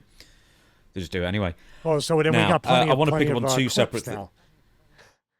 No, absolutely, for Botch Watch and beyond. Now, one of the things I want to bring up was, of course, the Darby Allin thing, which we've already talked about. The other thing is that wrestling is a variety show, but it's a complete misunderstanding of what a variety show is supposed to be. It's not a variety show, for the most part, isn't the absolute extremes from both ends of the spectrum, from unbelievably twee to snuff film, and then mix them all up in one show. It's a lot of variety. But I said this on Dutch's show. It's like, and I said this to you beforehand. It's like, okay, segment 1 is close-up card magic. Segment 2 is a gangbang. Segment 3 is a lynching. Segment 4 is learning pottery. It's like, yeah, okay, that's variety, but it doesn't make any sense. Like, it's an entire paragraph saying that we are a variety show, and it doesn't wash. It's almost self-convincing. Oh yeah, it's an echo chamber type thing. It's putting it out there, and it felt like Edge was speaking words that were like marketing speak in some ways, little bits and pieces of it. And when you got to explain it, how many paragraphs is the quote? It's at least. Oh, it was actually 4. I deleted one because there was just nothing. When you got to substance. explain it that much, it means you know that it wasn't supposed to be something that made any sense.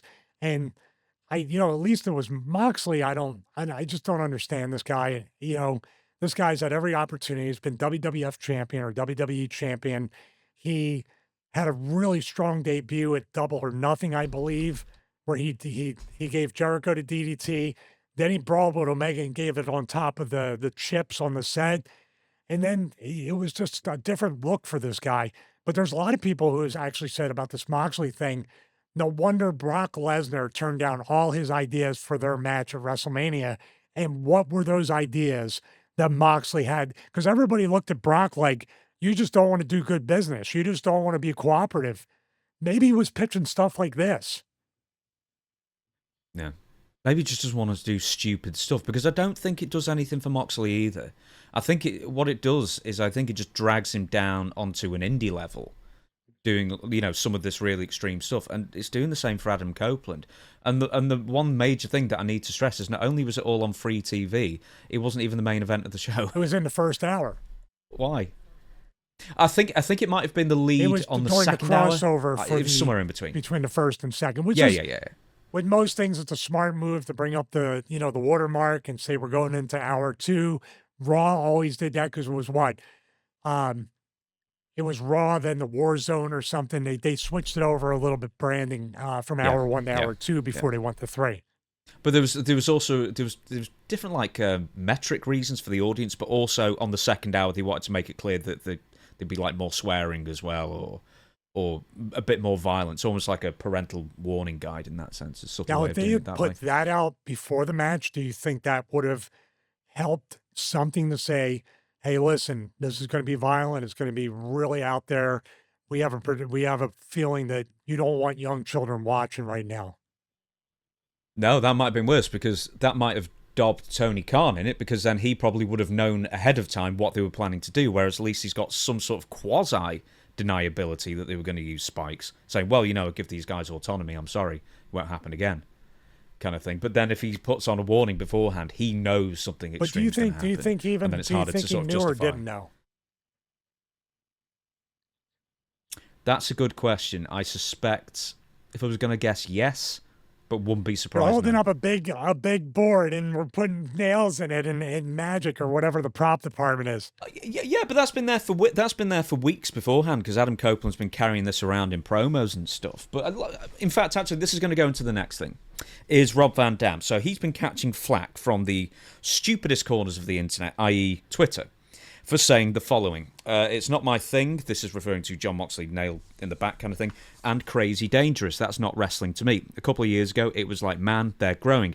And then there's a feeling, there being AEW again, a feeling that the inmates are running the prison. I would rather be associated with WWE than AEW.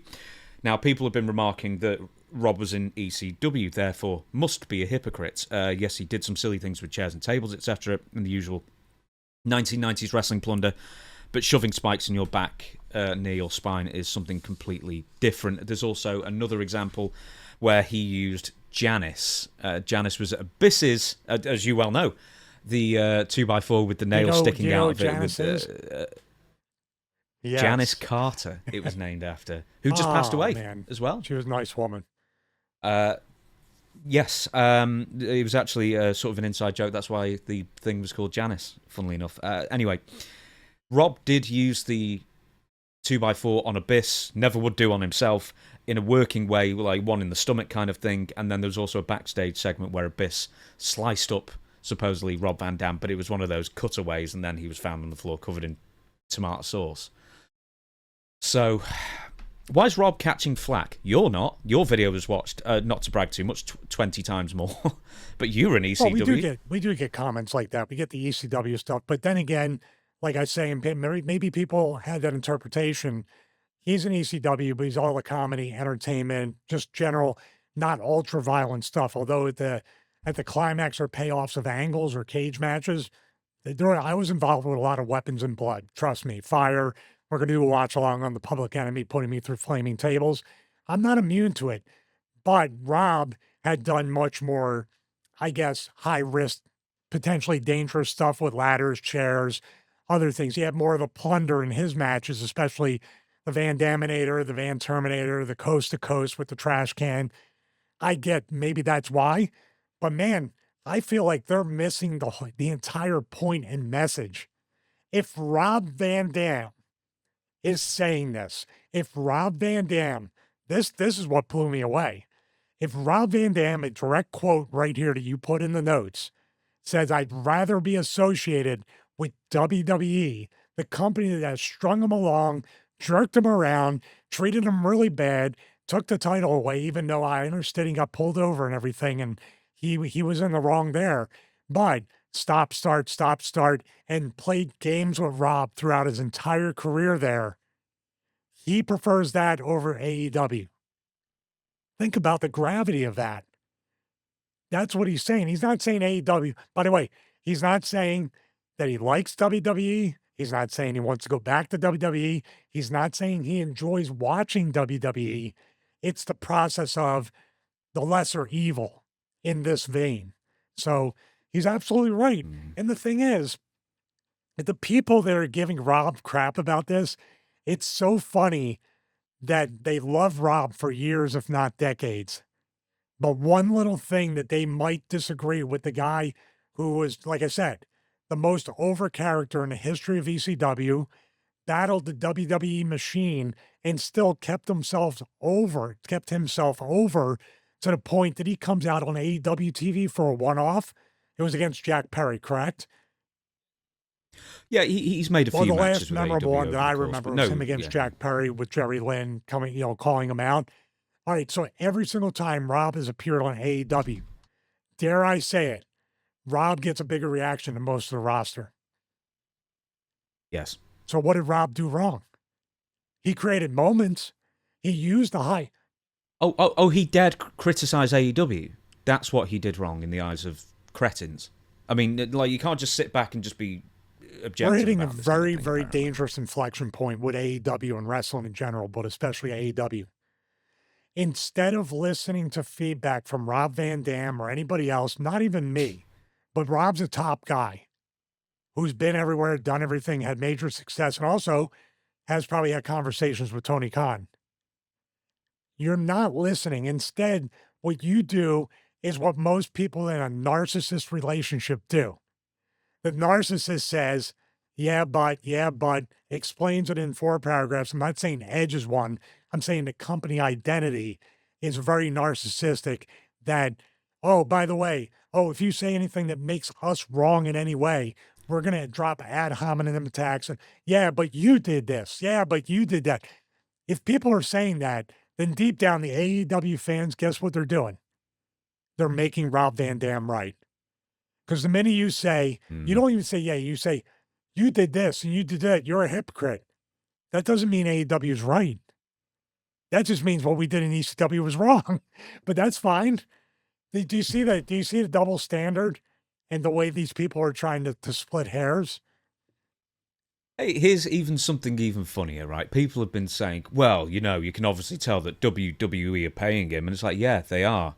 Guess what? He signed a Legends deal in 2021 and has still made 6 matches. He had 6 matches with AEW under a WWE Legends deal. So it's hardly like he's got, you know, total loyalty to WWE here, you know what I mean? So, I mean, it's just some of these arguments. Some people just get so in their feels. And just, once again, it's like, you're sticking up for billionaires here. You know what I mean? Why do you care so much? We're looking at this as, one, it's great content for the show to talk about, but also we can sort of sit back and, you know, be objective about it, or at least fairly objective, we think, anyway. If AEW does something right, we say it. Wrong, we say it. Same with WWE. Most people would have probably said John Cena and Cody Rhodes was amazing. We actually you picked apart why there were some things that were missing and what you would have done differently. It's like, we're pretty darn objective. Some people just can't handle I'm going that. to tell the real truth about all this stuff, about the way the workers look at it. Our show is not objective in the sense that I want to put content out there that maybe might not protect the current generation of workers, of wrestlers, but maybe the future ones that watch this show that want to be wrestlers will watch Bret versus Austin, will watch a wrestling match, will learn the right way to do it, protect themselves, have a 20, 30, 40-year career, and milk every promoter out of as much money as possible. That's our goal, our mission statement. But I'm going to tell you right now, it's the George Carlin thing, where he said after a while, I just have to sit back and just let it go. No emotional attachment. I get emotional during this, but after we're done, I can't care more than the wrestlers that are involved in the dangerous stuff. I can't care more than Moxley about Moxley's family. I can't care more about Edge than Edge cares about himself. So it's just like, I give my opinion, I say it. Hopefully it gets through to the right people. Hopefully it gets through to the wrong people and they become the right people. And just let the chips fall or the spiked bats fall where they may. Now, one more bit of news, actually, and it comes courtesy of friend of the show, was sort of best friends of the show, I guess, at this point, Maven Huffman. Now, if nothing else, it just keeps amusing me because I know I message his business partner. Obviously, you're in contact with Maven more than I am. You text him often. You, and occasionally me, we seem to turn up on Maven's videos recently almost as much as Maven does, which always makes me laugh. So that always tickles me. But this last one that he released on Friday, we're recording on Wednesday, so there'll be a new one by the time this show comes out. But so last Friday, I guess, when this show comes out, is regarding Justin Credible. And once again, to just very briefly discuss what the video is about, Justin Credible, PJ Polacco, doesn't have the greatest reputation within pro wrestling. There's been numerous allegations made against him. A lot regarding no showing promoters, demanding money after the fact, that kind of thing, or he won't work or whatever it might be. But mostly also ripping off fans when he's claiming to sell merchandise or books or whatever it is, then taking the money and then not sending out the merch as promised. And Maven basically did a sit-down interview with him. And what do you want to go on first? Do you want the first thing is actually you on saying something about a match where he went into the crowd. Do you want to discuss that first? I saw it, and then Chris can play the clip. We're welcome to play it. Thank you very much, Maven and Zach, and you guys are always welcome, including Chris Van Vliet and any of our other podcasting brothers, to use our content. We appreciate it. But when I'm looking at the original video that it really popped up, to give a little bit of context and background, was from Pinfalls and Pixels, did like a multi-part kind of documentary type presentation talking about all these people and showing screenshots, showing videos, emails, messages, really having a lot of evidence throughout the past decade or more of PJ doing this. And they remember they played a clip from one of our episodes where I talked about that it was complete BS that PJ, first of all, showed up, couldn't even wait till after the show to do whatever extracurricular stuff he did. The night before, Sabu had passed out in the hotel room and been taken to the hospital. But before Sabu was taken to the hospital, PJ took a picture of Sabu slumped in a chair and posted it on social media. The next night, when PJ passed out in the locker room, Luke Hawx took a picture and uploaded it to social media. Just a little bit of a Easter egg. If you look back at that picture, I'm in the background warming up doing yoga, not even realize PJ's like passed out. But then when I went out to try to sell some merchandise or whatever, PJ was going out during intermission and during some parts of the show asking the fans for gas money. And I said that was BS, that you did a disservice to the business, to the fans that paid money, and really the Extreme Reunion show, which was going to launch. There was all these different things. It wasn't just PJ, by the way. Across the board, it was a nightmare. It was like the old ECW, but in all the worst ways, with everything going on and all the goofiness of everything. And we were looking at this going, we have 2,100 people in here, the gate, the merchandise, everything, whatever it was packed, standing room only, and it was supposed to relaunch a wrestling promotion. But when we saw this, we're like, the fans automatically had 2 strikes against us and also had a bad taste in their mouth. And PJ had a lot to do with that.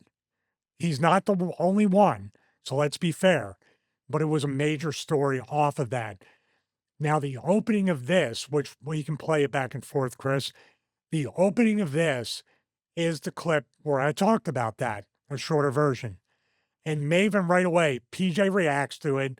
Maven goes, "Oh, you're already reacting to this." And he's like, yeah. And PJ's kind of like, I wouldn't be comfortable either.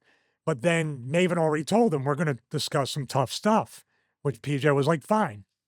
And he goes, I'm just telling you right now, Stevie's a friend. And he goes, oh yeah. PJ goes, yeah, he's a friend. He goes, he's a good friend. And this popped me so huge. You know where I'm going.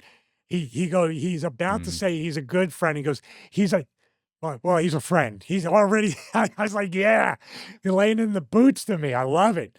Because of what he's doing throughout this entire thing, and we're going to break it down a little bit more. The entire thing is deflection, distraction. You bring up a good point about this, but did you know that Stevie bought my Just Incredible gimmick? What does it have to do with anything? Like, Maven's presenting what I said about that night, and PJ saying, oh, a completely different answer, by the way. Not, why is Stevie calling you out? What happened? What's the real story? But what he said was, the first time that I really traveled with him, I said, you know what, PJ? I go, man, you're really a quiet, laid-back guy. And I was like, that's awesome that you can convince me when I'm watching Just Incredible's promos, your facial expressions and everything. I'm like, this dude's a badass, and this dude's a pretty mean dude. How's that a negative? Like, he made it sound like I was believing the Just Incredible presentation as a character when I got to know PJ Polacco, the man at the time. I'm saying that's great. You made me to suspend disbelief when I watched your promos and matches. But what he said was, it's an ad hominem attack to say Stevie has no credibility because he's a mark. In other words, what does going out drunk or drugged up or high out into a crowd asking for gas money have to do with me believing your character? Do you see what I mean? The whole thing was deflection, distraction, a totally different answer to the actual question, and just saying whatever. It's even worse than that because... I was trying to be nice. What was I going to get at there? No, well, it is worse than that because he's saying, well, him going out for gas money. I don't remember that, but apparently you do. Stevie and takes it more way to more you personally than I do. Well, PJ, here's the... You didn't remember it, apparently, because you were too here's the problem, up. PJ. It's your reputation. It's your career. It's your future earnings and bookings. You should take it more personally than I did.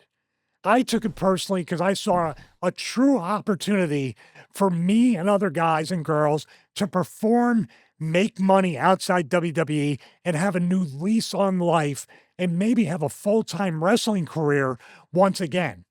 So you're damn right I take it personally. And so did Shane Douglas, Luke Hawks, and everybody else who wasn't out of their mind that night, which there was too many people all effed up.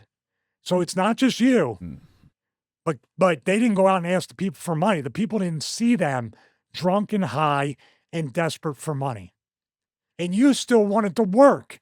Or not work. I'm sorry, let me correct it. You did not want to work, but you still wanted to get paid. And you got mad at Shane Douglas and Steve O'Neill when they wouldn't pay you for not working. There's more. Okay, there's something else that you brought up a while ago. We'll just do this very, very quickly, then we'll address the rest of the video. Originally, when we talked about Just Incredible, which is where that clip came from for... Pinfall. What's the original channel? Something in Pixels? Pinfalls and Pixels, link for that will be in the description below as well. Yeah.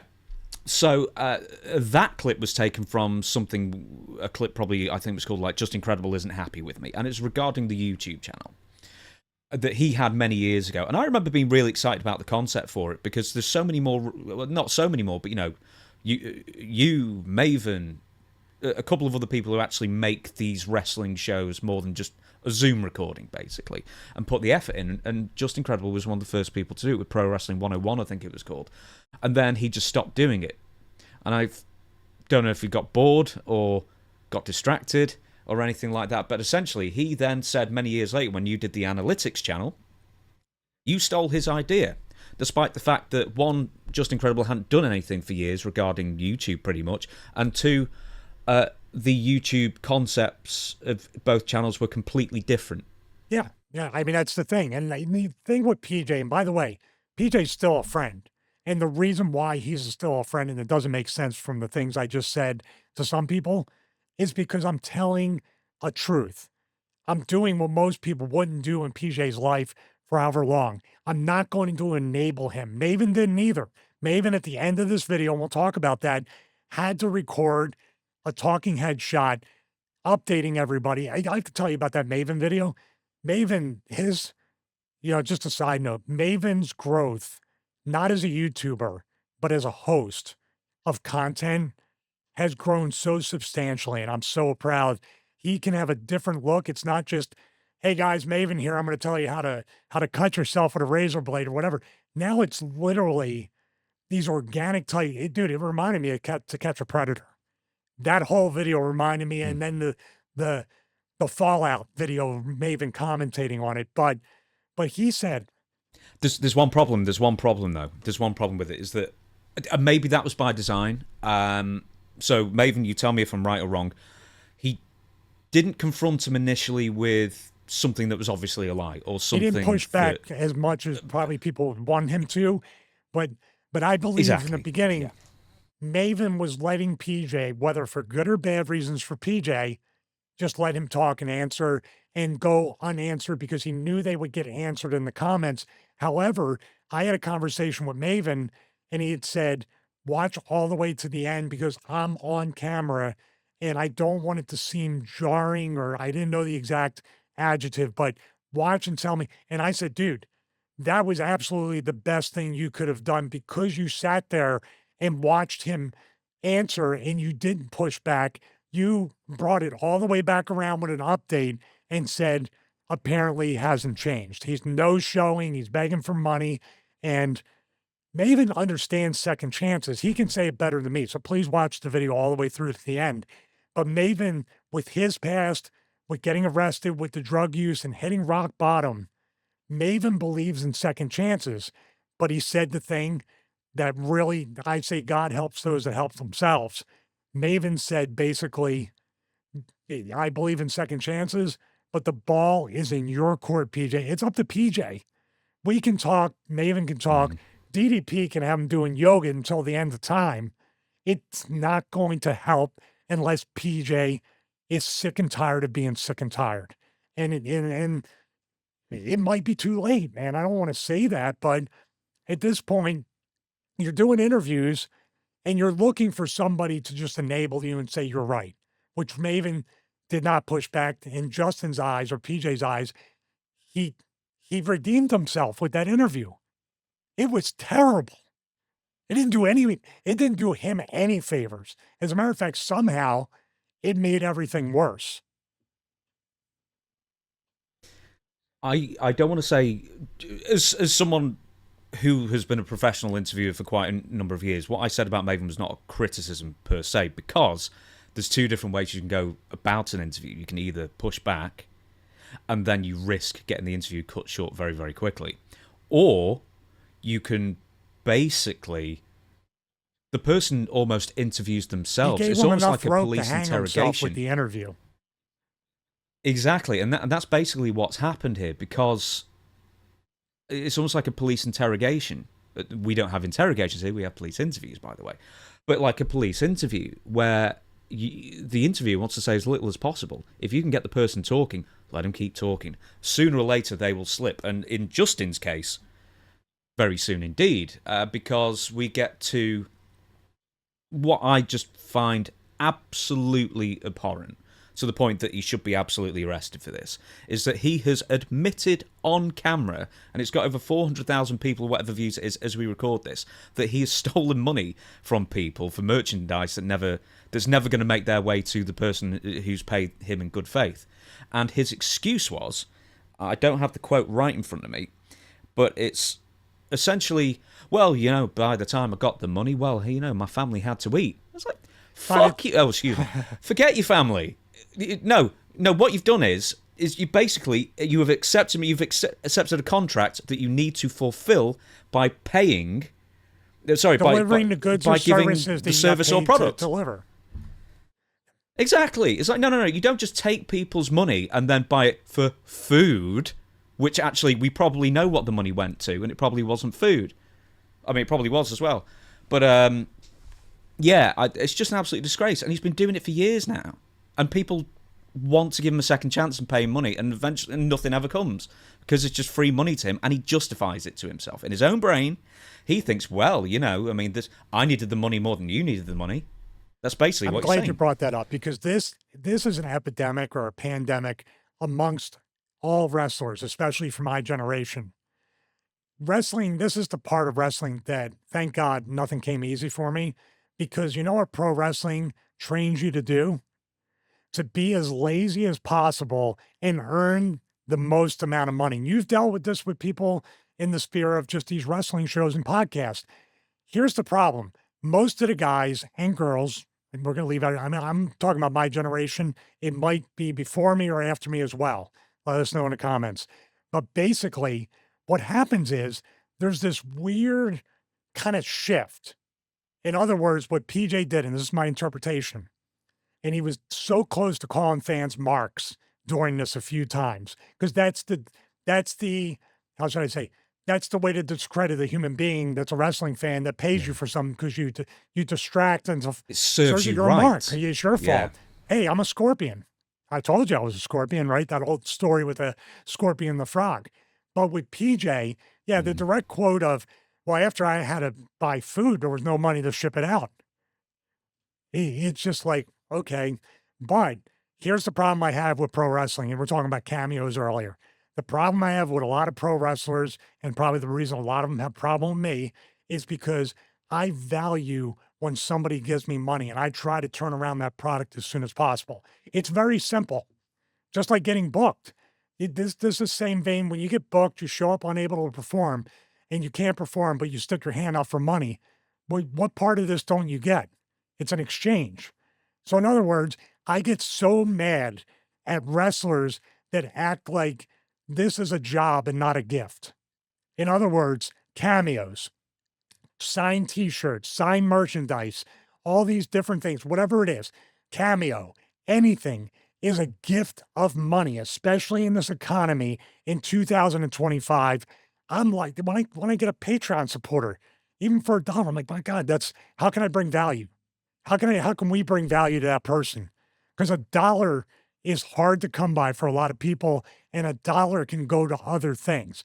So when they choose to spend $1 or however much on anything, I honor that and try to give them the maximum amount of value. Even free here on YouTube, we get AdSense.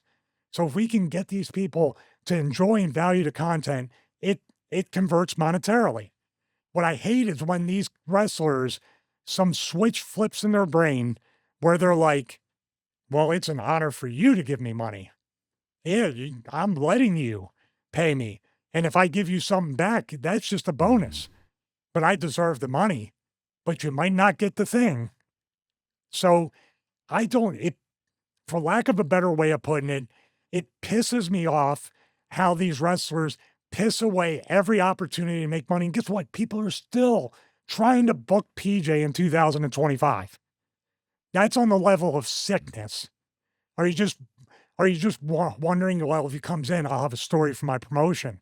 So nobody's innocent in this, because you continue to enable this guy, and nothing I want more in this frame that we're talking about this than for PJ to prove me wrong, get in the best shape, get clean, outdraw me on YouTube, bring back Pro Wrestling 101, have 10 times the views and money that we make here, and show me, make me see. Get your revenge on me, PJ. Get clean and say Stevie Richards is a blowhard, and I'm going to show him because I'm going to make enough money to buy a house and take care of my wife and kids, and say F you to that guy. Come on. That's a challenge. I know a number of people who work with pro wrestlers, as booking talent or whatever for whatnot. The thing is like, I know more stories, probably more shocking stories, that I won't repeat about PJ on this show. No, you're absolutely not. And the thing is, it just, when there's just absolutely no ambiguity with somebody, you know exactly what they're like. And it's a sorry state because, I'm sure you've seen it, I've seen it in my life as well, who people are just lost in the sauce, who are just a slave to their addictions and have been for so long that that just either lying comes to them second nature or self-justification. And, justification, if that makes sense for a new wrestling name for him. But yeah, that one really grinded my gears, that one, because it's just like, man, there's just no accountability with this guy. And I always just think, you and him are probably similar ages. This guy's got to be in his 50s. He's in his 50s. Still lying to himself. Still stealing from people. 51, 52, maybe. He's right around my age. The thing with that, let's separate it, okay? The drug use, the alcoholism, whatever demons people have, especially in pro wrestling, I understand the struggle just from family members that have it, not personally, but seeing addiction, seeing alcoholism in my family. I understand how hard it is and how it alters everything. But it comes to a point where you can't just keep forgiving and giving the benefit of the doubt, accountability.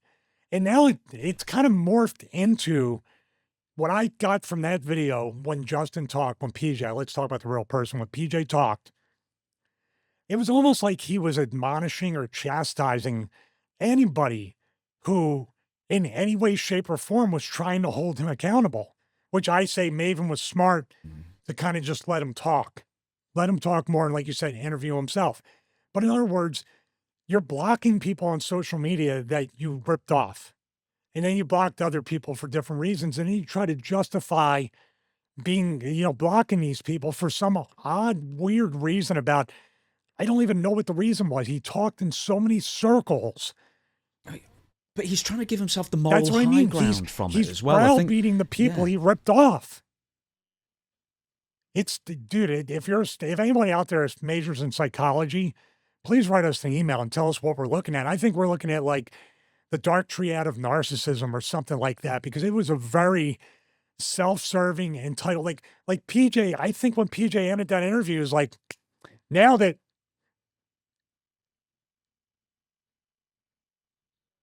there's and I just want to say this as well. With interviews, you say people give you your money's worth. I'm going to give you a couple of examples with names, because I don't usually give names.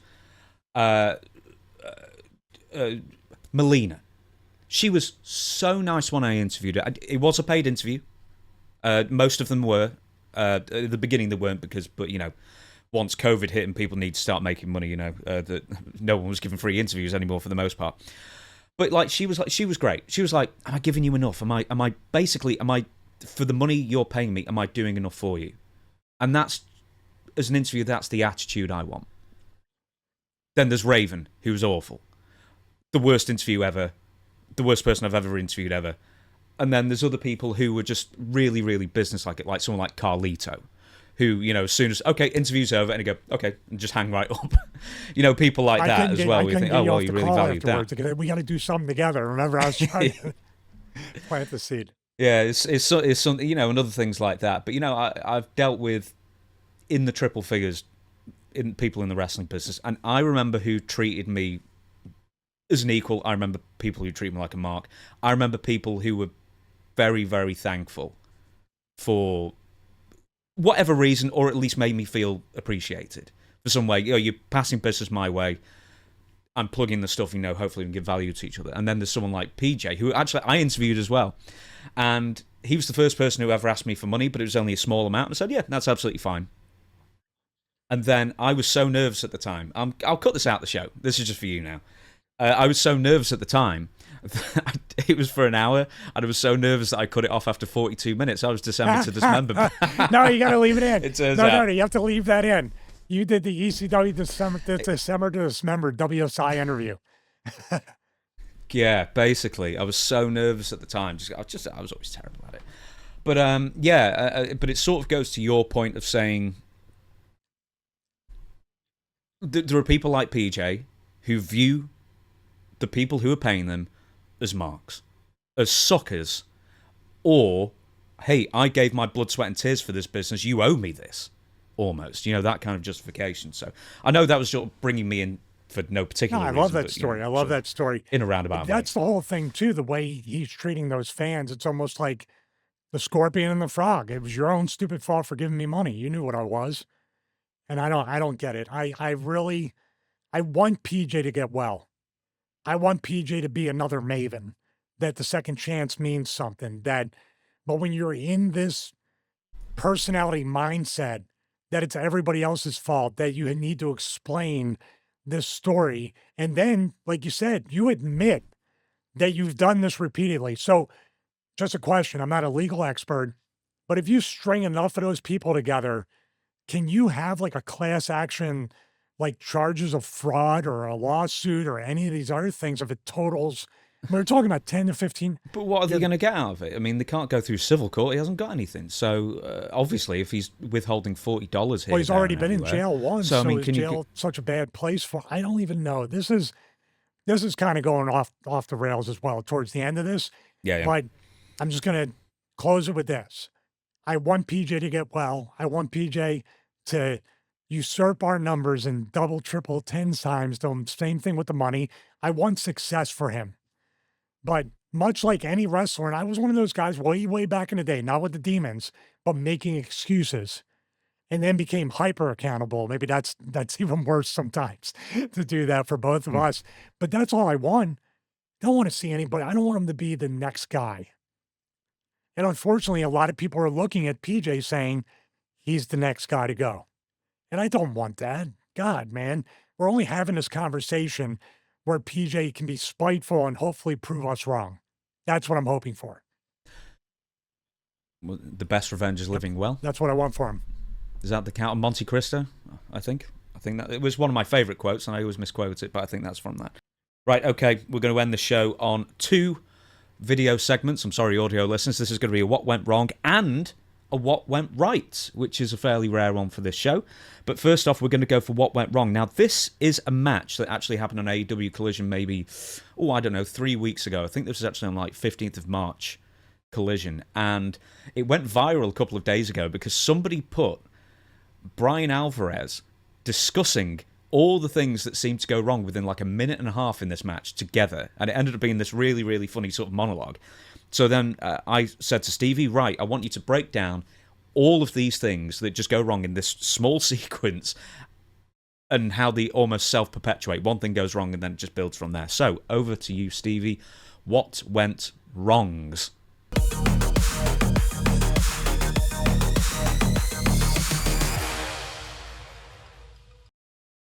You know what this reminded me of? There was a match, and it's up on YouTube, Joey Maggs versus Axl Rotten in WCW. It was the spot that wouldn't stop botching. They made one mistake. They made one mistake that turned into 2 to 3. And it's like, you almost want to just have double powder, meaning both guys leave the ring, reset, get back in and start it over. It's just like a leapfrog, this and that, a duck, and they were tripping and running ropes. It was just like, oh my God, please stop. This is going to end in complete disaster. I got the same feeling when I watched this. My question is, how uncomfortable, I got a couple of questions, especially when we start the video. How uncomfortable was Meltzer when Alvarez was telling the truth? How much did he think his bank account was going to go down? Oh, it wasn't on the Meltzer show. It was Brian and Vinny. So Dave Meltzer was nowhere near it. So this match got 7 stars. Is that what you're saying? Probably, yeah. I mean, I've seen Dave Meltzer offer 4 stars or 5 stars to matches he has professed to hate. But because they're in AEW, by golly, they got 5 stars. Well, he knows what he's talking about. Yeah. All right, let's start playing it. Nothing wrong yet, but we're 2 seconds in. Oh, sorry, get to 3 seconds. Okay, that was just the up and over where he didn't really up and over him. So that's forgivable. That's understandable, dude. Watch your biceps, dude. You can tear your bicep on that thing right there. You see that? That's not where you want your, you know what I mean? It's not where you want that to be. Okay, that's one. What do you try to do? I think it's a leapfrog, but he just didn't. No. He was trying to duck the knee. Roddy's finishes that sick kick. Watch on slow motion. He's trying to duck, but Roddy didn't get the leg up enough. See right there? Mm-hmm. So that's what he's trying to do there. Little forearm. Let's call the spot again. Let's give you a knee. Let's do it again. Okay, maybe I don't want to be kicked. Now, this is something that you've said in the past as well. If you're not sure what's going to happen, just grab the ropes. No, but this is the rope you grab. Not this one. No, you already got a kick coming possibly. So no, you hold on before you're even whipped and try to fight and try to scrum together to get the spot, you know, whatever you can do. Tried to kick him. Now that's a miscommunication. I guess he was coming off the ropes for a kick, but Roddy didn't hear it and held on. Oh, this is the one where he literally, I want to take my own partner out by ramming this guy's head into your mouth. On this guy, on FTR Bolt. Oh, he caught. Is it his head or is it his arm that comes up? I think he hit him like all in the mouth, the nose and the mouth. Dude, we are in, as Keenan Ivory Wayne said about Steven Seagal and the Glimmer Man, we are in the territory of high comedy now. This is a comedy of errors. So now you took your own. No, he's hurt. That's not a good. He actually puts his hand out for the tag. While doesn't get it. Yeah. No, because you said Cash Wheeler's like, I'm not done with him yet. We need to botch more. Okay. Chops are good. There's He's not even tagging. Come on. What are you doing? Oh. All right, so this was, all right, let me see. It's supposed to be a low bridge. The referee is in the way right here. And then the low bridge is a very low bridge through the middle rope.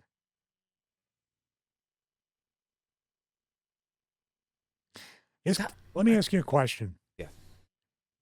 Is Collision cursed? Who's the worst referee that you remember for just getting in the way? Knox, the guy who did the count. What you mean that I worked with? Yeah. I don't recall WWE refs ever getting in the way. TNA had a pretty good crop of refs. WCW, they just stayed in the corner most times. I can't remember ECW refs, John Finnegan, Jim Molyneux, really good referees. No, I don't. Referee job is hard to stay out of the way, but it should be easy as you're watching everything. I think he wasn't paying attention. Go back again. I want to see what the referee was actually looking at. The guy on the mat. The guy on the mat. Okay, right. He must have felt Cash Wheeler, I think it is. He did. Running. Well, he definitely felt him there, but running on the canvas. So he knew something was happening, surely. Apparently not. He got all the way up to there. All right, let's go. The referee. He had some on the back of his head on the apron. That's amazing. But this might be the best.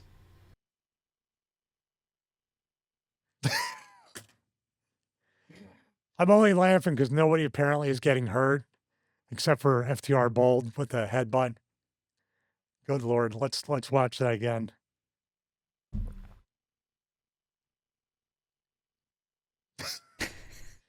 He did it. Cash Wheeler did a great job protecting Roderick Strong from that clothesline. We got to get out of here, Roddy. He's going to hit you with a clothesline.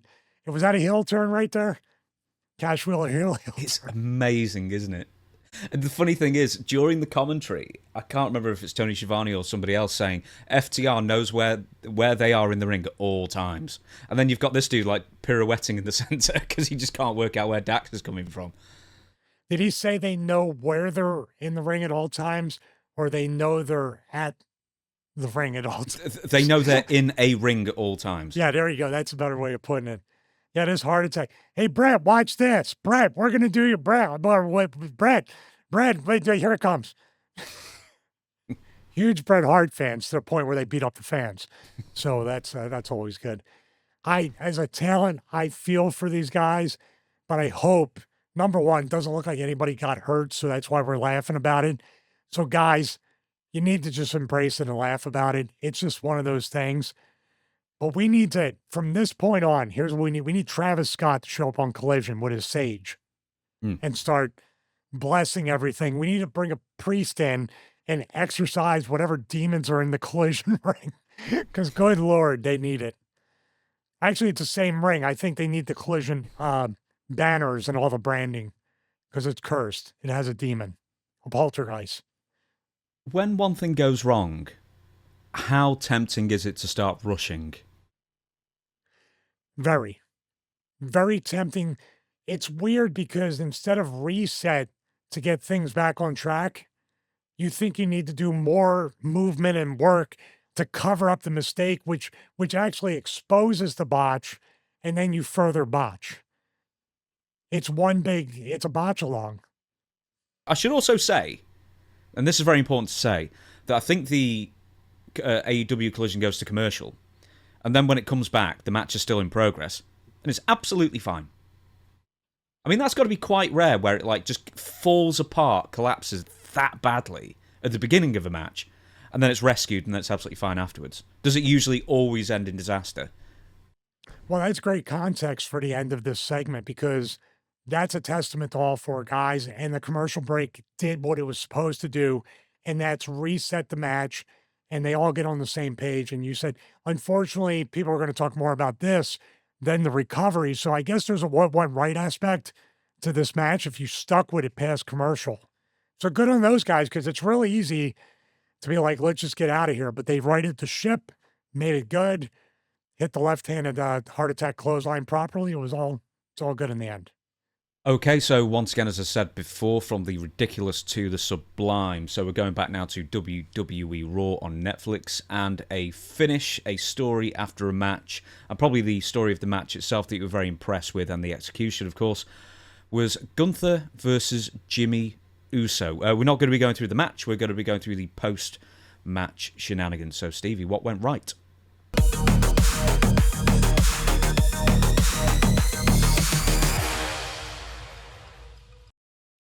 Well, I will say this, really go back and watch the match as well. Don't do a disservice by not watching the match because Jimmy Uso has something to him now, and I hope WWE finds that and he's right up there with Jay because he does have a lot of poise, presence, charisma. In this match with Gunther, he held his own, which is really a great passing of a test to put him in the ring with a guy like Gunther. Not that Jimmy can't work, but that style's pretty rough, and he hung in there, and he was really on point with everything. But the story literally, pun intended, was afterwards. Something I hadn't seen in so long to this degree, talking about beating someone bloody. But the added thing was who it was and who it wasn't, and how they progressed the storyline with who it wasn't, meaning Jey Uso. In this, Jey Uso is zip tied to the corner, and that fight alone was actually worthy of a what went right in itself. Gunther's forcing Jey to watch Jimmy get beat bloody to a point, and they don't do this in wrestling a whole lot. It got to the point where the amount of the beating, the length of the beating, the length of the entire heat became uncomfortable. And I love that. It was an like, it's enough. Come on, that's enough.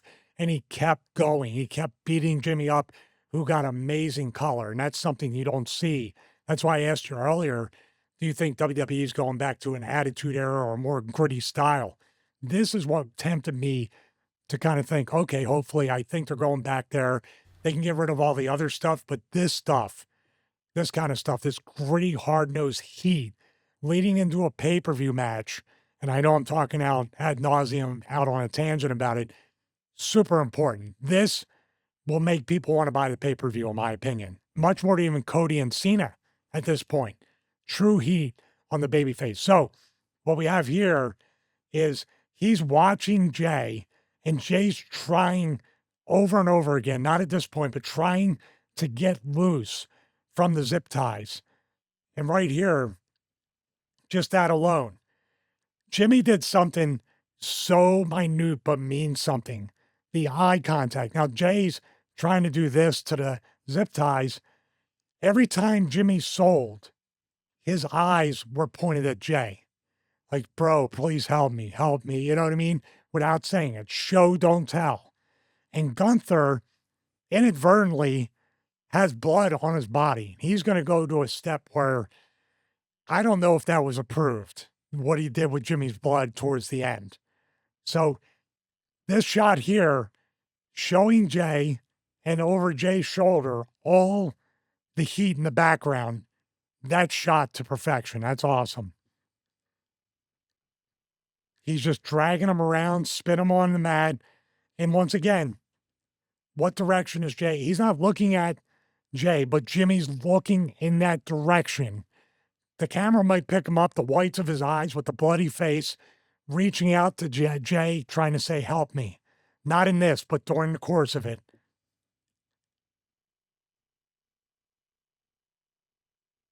He rubbed the blood.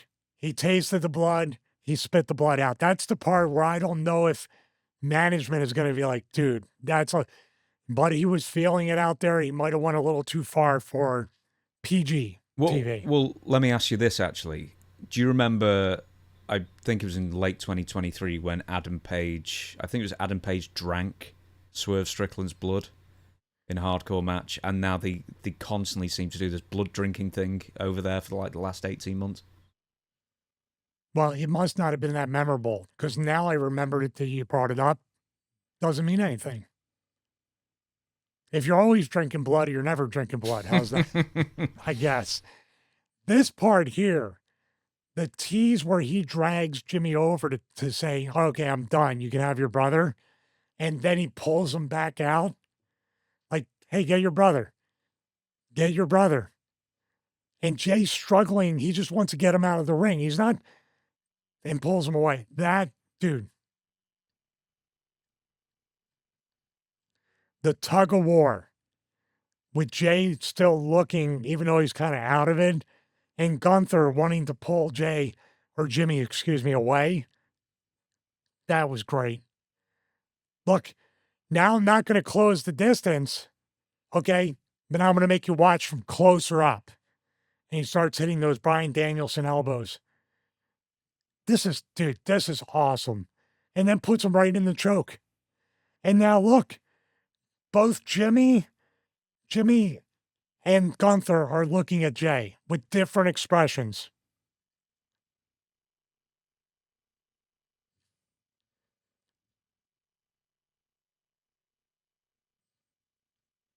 Dude, that shot, that close-up, that also what leads me to believe that Netflix is ushering in a brand new era where maybe they want this. More blood, more violence, more adult themed stuff. But good Lord, look at the blood.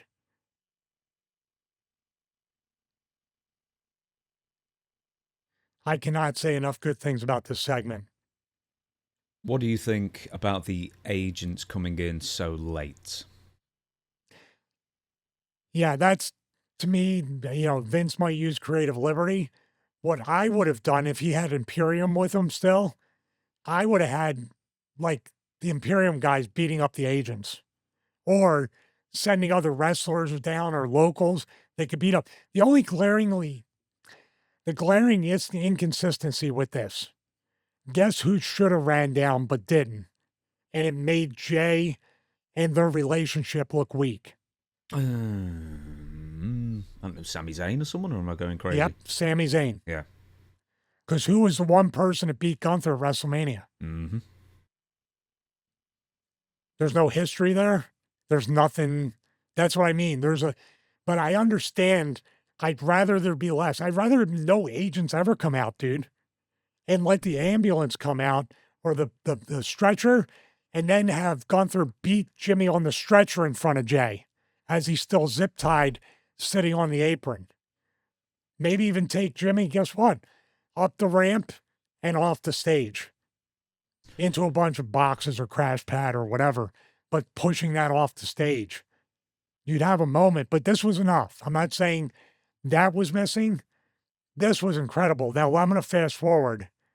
Just to mention, I don't think Sami Zayn's been seen since Elimination Chamber with the match with Kevin Owens. So I guess he's out injured in storyline. Probably because we've seen Kevin Owens, so yeah. He's got to be hurt. Dude, this is the shot that sells. This shot right here sells the pay-per-view match right there, but also this one. The heat, right? The B-roll package they're going to have for this match at WrestleMania is going to be incredible based on this segment. You can't get much better. That's heat on the heels, sympathy on the babyface.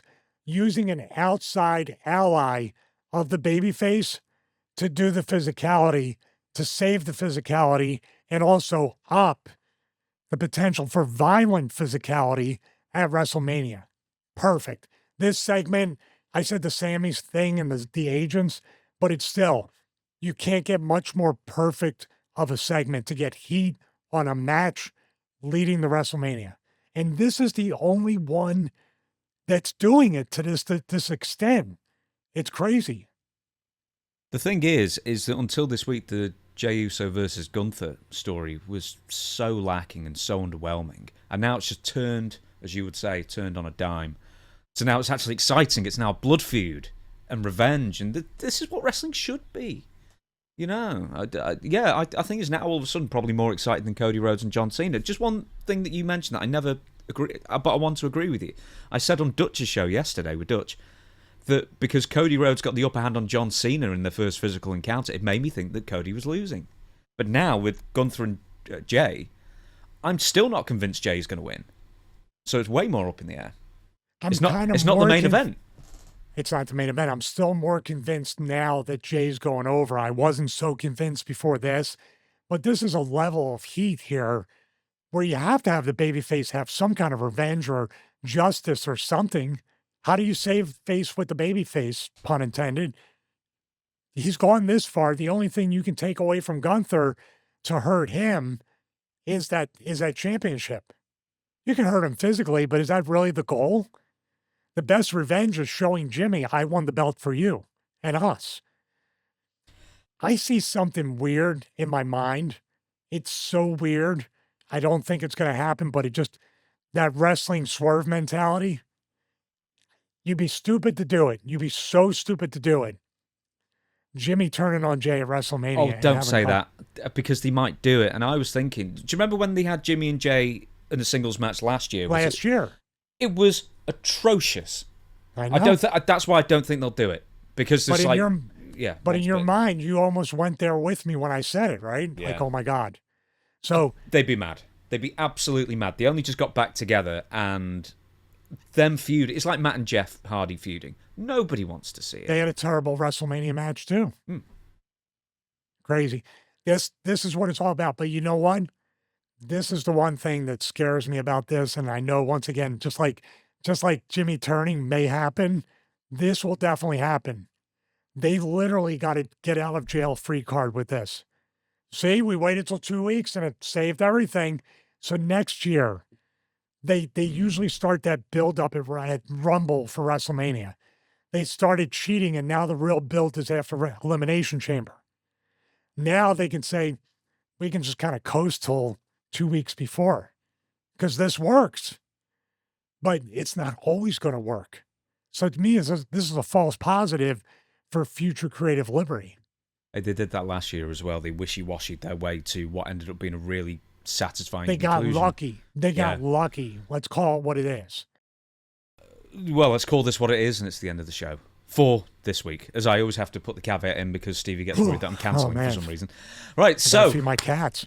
On that basis, once again, thank you. I'm hoping the audio will be out at the regular time. We're actually switching podcast hosts at the moment, so hopefully you'll get the audio at the same time as the YouTube video as well. But if not, then hey, it's always on YouTube, and you just, well, if you're on premium, you can turn your phone off and then just listen to it.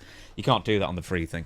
Anyway, the point is that we're out every single Friday, usual time, videos every single day on the YouTube channel as well. And aside from that, that's all I've got to say. What are we going to be doing next week? Have we got any idea? Or we're just going to wing it like WrestleMania booking? Well, we've actually, no, we're not going to wait till we are 2 weeks out by that point. I think we are going to do certain WrestleMania themed stuff up until WrestleMania or maybe just a week before, but it's going to be something good. We're going to work the whole week on that, have what went right, what went wrong, and of course, adding to the Patreon watch along. That'll be a good segue. See, segue, you smart ass. You're a segue, I'm a segue. Let's go somewhere, smart ass. I have nothing. He didn't have anything either. He would just say things like that. So it's pretty accurate. Hey, what about WrestleMania 17? I said this beforehand. We could just do WrestleMania 17, the show. You were on it. Did you win? No, because that was just before you broke up, wasn't it? 6-man tag, Taz and the APA versus Right to Censor. Yeah. We could do that. We could do the full show if you want. I can come up with some questions. You're the boss. I'll leave it up to you. Okay, then. So let's plug the boss's channels. Yeah, James why Romero. not? Mine, James Romero. James Romero, James WSI. I'm going to do it. Let me do it. Go on. James Romero, WSI. Also, a brand new channel that I got a sneak peek on. Looks really, really good. Can't fully wait for those uploads to start. I have Stevie Richards Fitness. It's my other brand that we have here. Also in the description, I'm going to be adding some of the gear we use. That has some links that help support the channel and support both brands. Check those out along with the other affiliate links. But patreon.com/Stevie Richards. I want to thank everybody who supports us on Patreon as well as here on YouTube. But watch-alongs every Monday, premium behind-the-scenes content, production meeting calls, and much, much more. Check it out, patreon.com/Stevie Richards. But for James Romero, the famous James Romero, we didn't do enough of those. Yeah. Okay, we will, see you, next week, for episode 41. I'm not going to do it 4 at one times. See you, everybody.